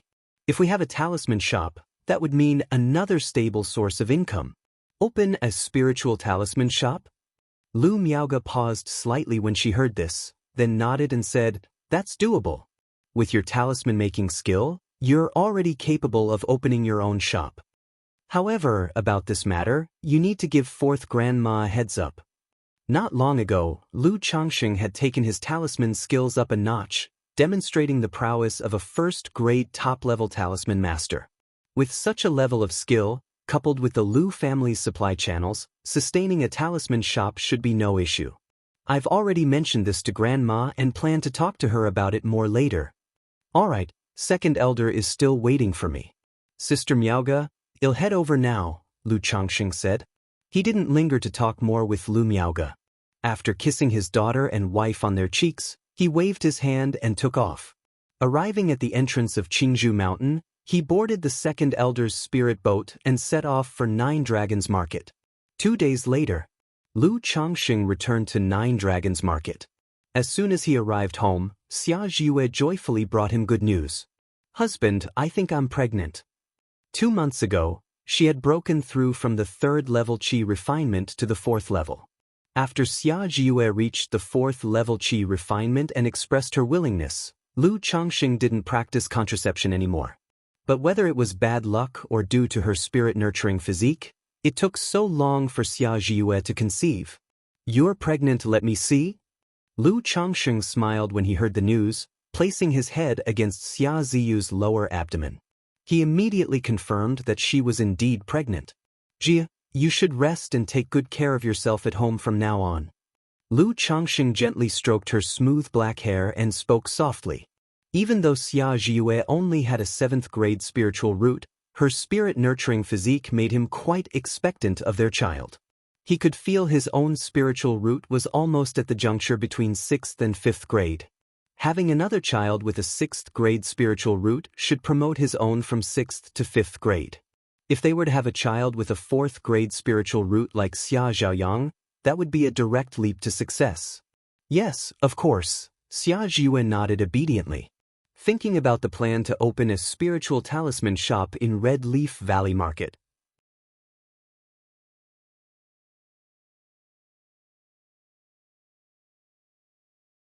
I will mostly stay out of the shop's affairs. In terms of salary, it will be increased by 50% based on your current rate, and additionally, in Red Leaf Valley Market, I have a second-order cave mansion with a spirit vein, which I can rent to you at a base price.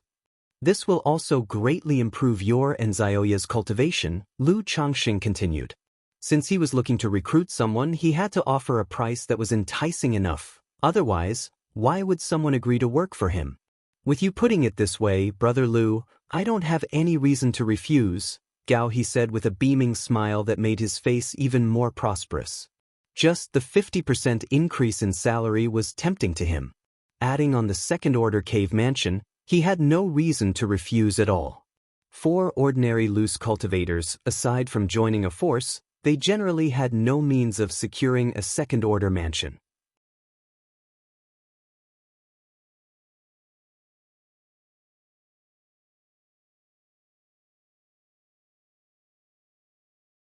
If he were to become like the second Miss in temperament, he would probably bring a fair amount of trouble for his father. At that moment, Lu Changxing received a message. The Red Leaf Valley market was going to open in 10 days. 10 days. Upon hearing this message, Lu Changxing nodded slightly. He sent letters to inform Hong Yi and Gao He about the news. He planned to go there once the Red Leaf Market opened. Although the marketplace would not attract many cultivators when it just opened, and it would need some time before the traffic picked up, opening a shop required advance arrangement and preparation. Upon a solemn, hallowed, and eerie high platform. The platform was surrounded by golden flagpoles. The black flags flying from the poles were embroidered with various vivid and lifelike demons. Now, the flags flapped loudly, turning into billowing demonic chi, which caused visions of terrifying demons to emerge. At that moment, the white-haired young man sitting cross-legged on the platform suddenly opened his stunning eyes. They were dark and profound, with a crescent lotus pattern surfacing at his brow. The crescent lotus was blood-red, exuding an evil charm, and wrapped him in a powerful and boundless aura, like a ferocious tiger or dragon. Ketsukadu, Sami, Prajnaparamita Sami, Ketsukadu Prajnaparamita Sami. The white-haired young man abruptly voiced a deep and mysterious chant. The low resonating sound summoned a blood-colored figure with 3 heads and 6 arms behind him to slowly take shape. This blood-colored figure also seemed to chant, causing the voice to grow increasingly eerie and tremendous. It sounded as if countless voices blended together, causing the platform to tremble continuously as the flag's demons submitted to the blood figure with 3 heads and 6 arms. Not bad, befitting my disciple, you have not disappointed me. As he spoke, a youth in a black robe, with aged eyes and a sinisterly handsome face, appeared on the platform. He looked down at the white-haired young man, smiling satisfactorily as he clapped his hands. You once promised me that if I were to establish the Demon Dao Foundation, you would let me return once. Chu Chang'e looked toward the youth before him with a detached expression, his voice somewhat husky. As your master, I will not break my promise. The black-robed youth laughed softly, then called out, Hey Chio. After a short while, a surge of chi that resembled a black serpent came rolling in. It transformed into a muscular man in black armor, his body covered in black demonic patterns, his features deep with evil intent. He Chio pays his respects to the ancestor master. The bald man's demonic patterns seemed to move like little serpents, imposing a terrifying sensation. However, upon seeing the black-robed youth, he knelt down with a devout salute as if on a pilgrimage. You will accompany the young master to Jiang country. The black-robed youth stated indifferently. As soon as he finished speaking, his figure gradually faded away into nothingness. Young master, when do you plan to embark for Jiang country? The bald man, seeing the youth vanish, immediately turned to Chu Chang'e on the platform, an ingratiating smile spreading across his face. At odds with his ghastly appearance, the smile created a jarring contrast. Jiang country. Chu Chang'e paused slightly, his eyes flickering with an unusual light. His husky voice then declared, Now.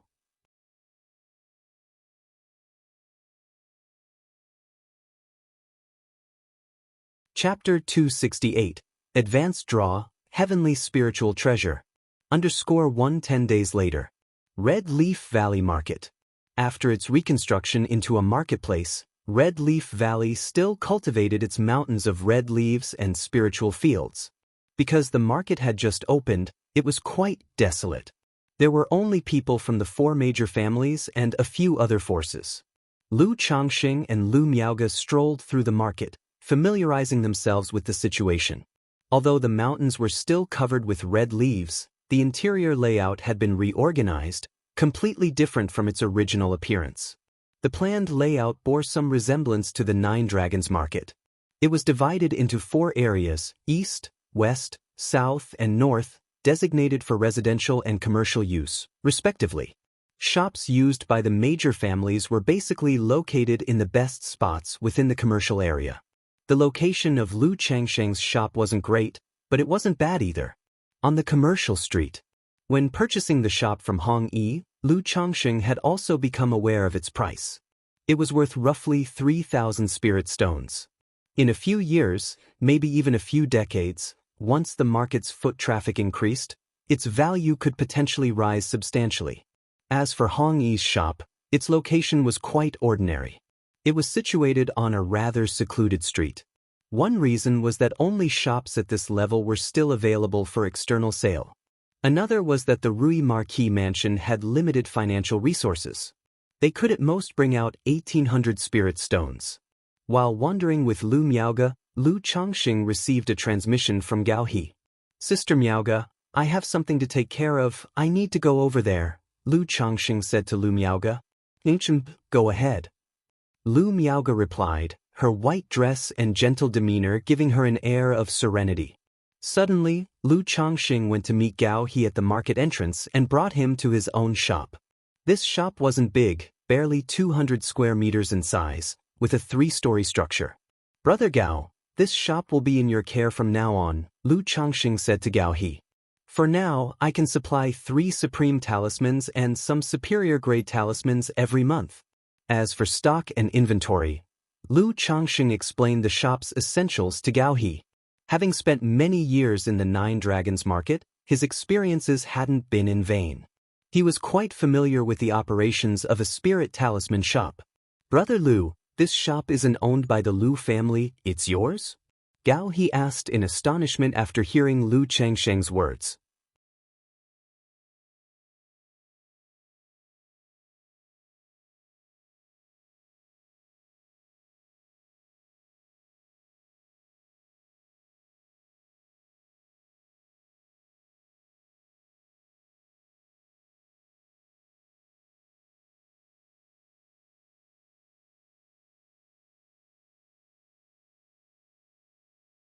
Chapter 268, Advanced Draw, Heavenly Spiritual Treasure.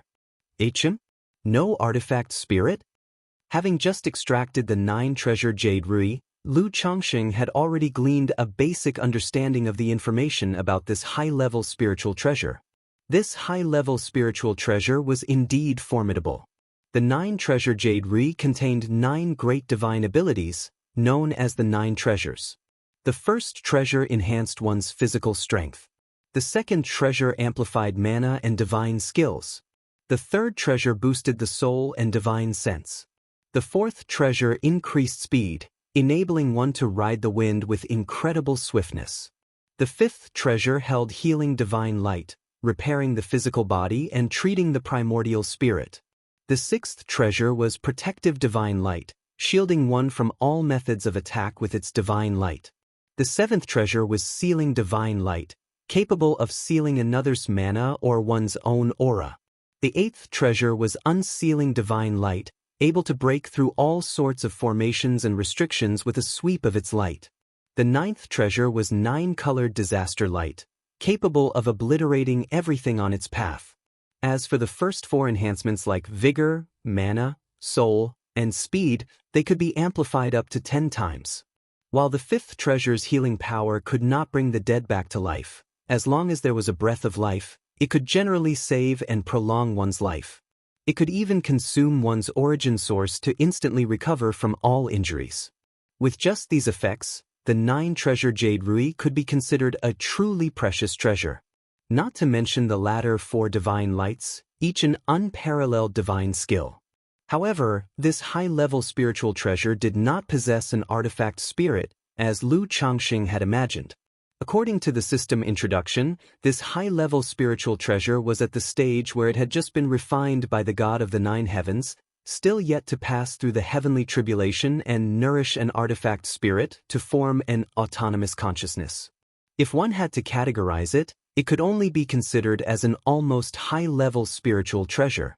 Without an artifact spirit, this high-level spiritual treasure is just a powerful magical treasure to me. Lu Changxing shook his head and said. It was not too disappointing for him. After all, the system's rewards were too advanced for him at this point, incapable of being transformed into strength quickly. This 9-treasure jade rui was just even more advanced. To him, its essence was about the same as the black dragon magical bead. Luckily, I have the 100 refinements treasure body art. Otherwise, having such a heavy treasure, I could only watch and let it gather dust. Lu Changxing let out a breath. He possessed the 100 refinements treasure body art. With this art, he could utilize any magical treasure or spiritual treasure for cultivation, incorporating them into his body to enhance the speed of his 100 refinements treasure body art's cultivation. With the aid of the middle-grade black dragon magical bead, his treasure body technique advanced with incredible speed. In about another year, he could break through to the 3rd level. If he refined a high-level spiritual treasure into his body, his 100 refinements treasure body art's cultivation speed would likely skyrocket. Moreover, once the treasure body technique is cultivated to the 5th level, the treasure bone technique can melt the magical treasure into a life-bound treasure bone. Once a life-bound treasure bone is formed, one can wield the magical treasure's divine effects without the need for the black dragon magical bead's origin nurturing, unlike talisman treasures that have limited power and need to be nurtured again after each use. If I were to melt this 9-treasure jade rui into a life-bound treasure bone, then I'd command the 9 great divine abilities of the 9-treasure jade rui. At this moment, Lu Changxing murmured in his heart, thinking about the treasure bone technique in the 100 refinements treasure body art. The current treasure bone technique could only consume a magical treasure's origin to nurture the bones, thereby exerting part of the magical treasure's power, but each time the power was drained, it would need to be nurtured again. But once the 100 refinements treasure body art was cultivated to the 5th level, and the physical body comparable to a spiritual artifact, he could then melt a magical treasure or spiritual treasure with the skull, sternum, spine, and limbs, the 7 treasure bones, into a life-bound treasure bone. Once the life-bound treasure bone was formed, the magical treasure and treasure bone would meld into one. From then on, the magical treasure's divine effects would become the cultivator's life-bound divine abilities, innate divine abilities. With the system by his side, ordinary magical treasures, which had average power and limited potential, Lu Changxing was not too willing to melt them into life-bound treasure bones. Because once a magical treasure is cultivated into a life-bound treasure bone, that particular life-bound treasure bone can no longer assist in cultivation, nor can it refine other magical treasures into the body. Therefore, one must be extremely cautious with the 7 life-bound treasure bones of the treasure body technique. Otherwise, if one casually melds 7 life-bound treasure bones, and can no longer refine magical treasures to assist in cultivation in the future, then the 100 refinements treasure body technique would become practically useless for Lu Changxing. But this 9-treasure jade rui was different.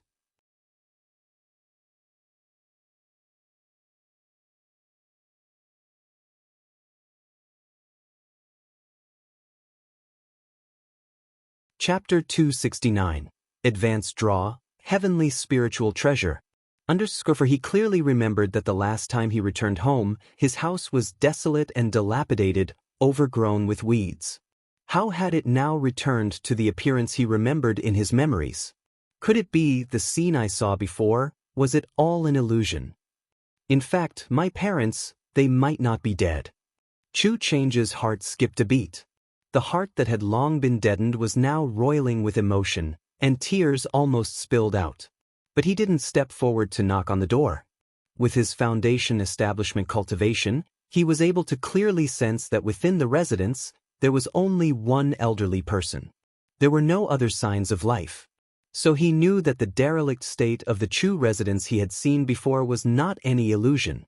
The residence before his eyes must have been rebuilt for some reason. At this moment, the elder inside the Chu residence, seeing Chu Chang'e standing at the door, couldn't help but ask, "Young sir, do you need something? I thought the Chu residence had been raided by bandits." After a moment of silence, Chu Chang'e replied with a somewhat hoarse voice. "Yes, the Chu family, I don't know what sins we had committed. 10 years ago we were raided by bandits, and the courtyard was left desolate. But then last year..." The elder spoke with a hint of melancholy. The old man was of an advanced age, rambling on, but he helped Chu Chang'e understand the situation. He learned that a man and a woman had come to erect a tombstone for his parents and had renovated the residence. Jinjin is still alive. Chu Chang'e immediately knew that the woman the elder spoke of was his sister, Chu Jinjin. Knowing that his sister was still alive, his body couldn't help but tremble. But he soon calmed down again, nodded, and left with the bald man. They had not gone far before the two transformed into an escape light, concealing their forms and entering the courtyard of the Chu residence. Looking at the courtyard, which closely resembled the one from his past yet lacked the vibrancy of life, Chu Chang'e seemed somewhat bewildered as he walked around. Then, in the back courtyard he saw the tombstones and spirit hall. Father, Chu Qingsong, Mother Zhao's tomb. Son-in-law, Lu Changxing, daughter Chu Jinjin in tribute. Jinjin is married? Chu Chang'e looked at the tombstone before him. The image of his sister, Chu Jinjin, as he remembered her, surfaced in his mind. Knowing that his sister was still alive and now married, he felt joy and relief but also a complex mix of emotions. Time really does fly. It's good that she's married. With Zenshin's temperament, it would be difficult for her to be alone. I wonder how Jinjin is doing these days. Chu Chang'e stared at the tombstone before him, lost in thought, his expression extremely complex. Young master, if you have living relatives you wish to see, I have a secret technique that can trace them through your bloodline, said the man in black armor next to him, attempting to please him. His obsequious demeanor instantly swept away any semblance of his authoritative presence. Forget it, given my current situation, it's better not to disturb her life, Chu Chang'e said, gently shaking his head. He was acutely aware that he had embarked on a perilous path, one far different from that of ordinary people. If he were to visit his sister, it might disrupt her life. Moreover, he couldn't stay for long on this visit back home. Chu Chang'e then knelt before the tombstone, went to the spirit hall, and offered incense and tribute. Still, I should go have a look as long as I don't disturb his life, he sighed as he prepared to leave the Chu residence to investigate the true events of the Chu family's past. He still couldn't let go of his sister in his heart. He decided to check on how his sister Jinjin was doing these days. What should I do? Chu Chang'e asked, looking toward the man in black armor beside him. Young master, you only need to give me a drop of your blood, and I can use it to trace the bloodline and perform the secret technique, the man in black armor said. Upon hearing this, Chu Chang'e promptly forced out a drop of bright, clear, scarlet blood. Although in the demon path, there were many techniques that used another's blood to perform spells, even to attack stealthily. But he harbored no such worries. Knowing that his master had certain intentions for him, his life was no longer in his own hands. The man in black armor took the blood and formed hand gestures, turning the blood into a miniature, dark red snake. Young master, this blood-guiding snake will automatically seek out those related to you by blood, said the man in black armor. Let's go, Chu Chang'e said indifferently, nodding his head as he watched the blood-guiding snake, and he disappeared with the man in black armor from the courtyard. 7 days later. Qingzhou Mountain. Jinjin has also stepped onto the path of cultivation? Chu Chang'e and the man in black armor followed the blood-colored snake and arrived outside Qingzhou Mountain. He immediately discerned that Qingzhou Mountain was a cultivation family's residence. He had not expected that his sister would come to the residence of a cultivation family and walk the path of a cultivator. Young master, I sensed just now that this is but a small family. Inside is only one foundation establishment cultivator, said the man in black armor. Young master, would you like to enter directly or sneak in? he asked, his voice still carrying a fawning tone.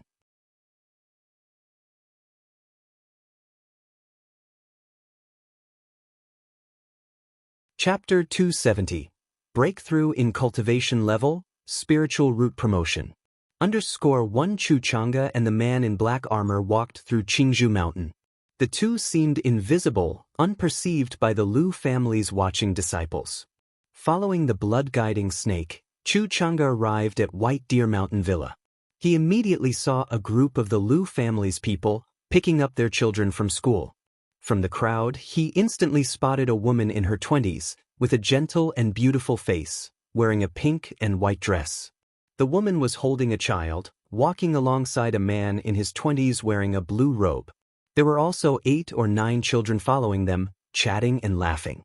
Even though it had been 10 years since they last met, Chu Chang'e recognized at a glance that this woman in the pink and white dress, with her gentle and dazzling face, was his own sister, Chu Xinxin. Xinxin. He called out in his heart. But he didn't make a sound, fearing to disturb her peace. Who would have thought the once little girl has now become a mother? Chu Chang'e watched Chu Xinxin holding a child, chatting and laughing with the man, and talking gently with the children nearby, his deep, silent eyes revealing a mix of happiness, relief, and heaviness, as well as timidity and confusion. He could tell that his sister was doing well here. Not only did her face carry a joyful and blissful expression, but she had also set foot on the path of cultivation. However, her cultivation level was somewhat low, only at the 4th level energy refinement. Then, his gaze shifted to Lu Changxing beside her. He knew this must be his brother-in-law. As for his first impression of his brother-in-law, he found him quite favorable. Firstly, because he erected a monument for their parents and renovated the Chu residence. Furthermore, his appearance was handsome, matching his sister well. While speaking with his sister and the children, his demeanor was gentle, showing the attitude of a husband and father. He took a glance at Lu Changsheng's cultivation level. He found that he couldn't discern Lu Changsheng's cultivation level at all. He did not care much about this. After all, the cultivation world had many techniques and treasures to conceal one's cultivation level and spiritual power. Having such a treasure indicated that his brother-in-law must hold a decent status and identity within the family. He didn't use any spells to probe either, lest Lu Changxing sense his presence. Are all these children Zenshin's? Chu Chang'e turned his gaze toward the groups of children beside the couple, his heart skipping a beat. The children were mostly 5 or 6 years old, the oldest no more than 8 or 9. He remembered that it had only been a total of 10 years since he left home. In 10 years, his sister couldn't possibly have so many children, could she? The next moment, he looked carefully. He could feel a blood connection only with the infant Chu Xinxin was holding, as well as with an 8 or 9-year-old boy and a 6 or 7-year-old girl, which made him feel a kinship as their uncle. He knew only these 3 were his sister's children. Seeing there were only 3, he nodded slightly. If she had given birth to 10 children in 10 years, he feared he might have had thoughts of drawing a sword. Only this child has a spiritual root. Chu Chang's eyes fell on the 3 children to whom he felt related by blood, focusing on Lu Chuanjin. Chu Xinxin had given birth to 4 children. Among them, the first child, Lu Chuanjin, and the third child, Lu Caizhen, possessed a spiritual root. However, Lu Caizhen was still not of schooling age and was playing at home. I wonder what kind of spiritual root this child has. Chu Chang'e thought to himself. Throughout these years, although he had been constantly forced to cultivate in the darkness, he had also acquired a general understanding of the cultivation world. He knew that compared to the secular world, the cultivation world was even more brutal. A stark world of survival of the fittest, selection of the superior and elimination of the inferior. If his nephew's spiritual root was mediocre, he would face many hardships when he began cultivating as he grew up. Sigh. Chu Chang'e sighed. His heart had become numb and silent over the years. But at that moment, he couldn't help feeling sentimental. He was not only worried about his sister's life but also, by extension, concerned about his nephew's situation. He shook his head slightly, choosing not to dwell further on these thoughts. Aware of his current situation, how could he afford to care about others? Watching Chu Zhenjin and others chat and laugh as they gradually moved away, he closed his eyes. Let's go. Chu Chang'e reopened his eyes, determination shining within them. He turned and walked toward the exit of Qingzhou Mountain. Now that he had seen his sister and knew she was living well, he felt at ease. He was acutely aware of his current circumstances. If he had too much contact with his sister, he would only bring harm upon her. What he needed to do now was to live well, strive to survive, and improve himself, until he possessed the strength to control his own destiny. No matter how dangerous the future might be, whether it was fortune or calamity, this was his only choice, his only path. Just as his master had said, in this world, only one's own strength is eternal. A breeze blew through, rustling the bamboo, causing a sense of utmost comfort and peace. Chu Zhenjin, who was talking to Lu Changxing, seemed to sense something. She suddenly turned her head, looking in the direction of Chu Chang'e. But there was nothing there. Zhenjin, what's the matter? Lu Changxing asked Chu Zhenjin. Nothing. Chu Zhenjin gently shook her head, dismissing the indistinct feeling. Lu Changxing was unaware of Chu Chang'e's visit. His daily life continued as usual, cultivating, making talismans, and spending time with his wife and children. There was just one more thing he did, refining the 9-treasure jade ruby. Indeed, the 9-treasure jade ruby, a heaven-reaching spiritual treasure, proved to be 100 times harder to refine than the black dragon magical bead had been. Even with the profound origin bead in his possession, and spending 1 or 2 hours a day on its refinement, it would probably take 3 to 5 years. Although this period was long, he was very much looking forward to the effects of fully refining the 9-treasure jade ruby and integrating it into his body. You're tuning in to the Wang Lin's Journey YouTube channel. Don't forget to subscribe and join us on this journey to catch the most captivating stories.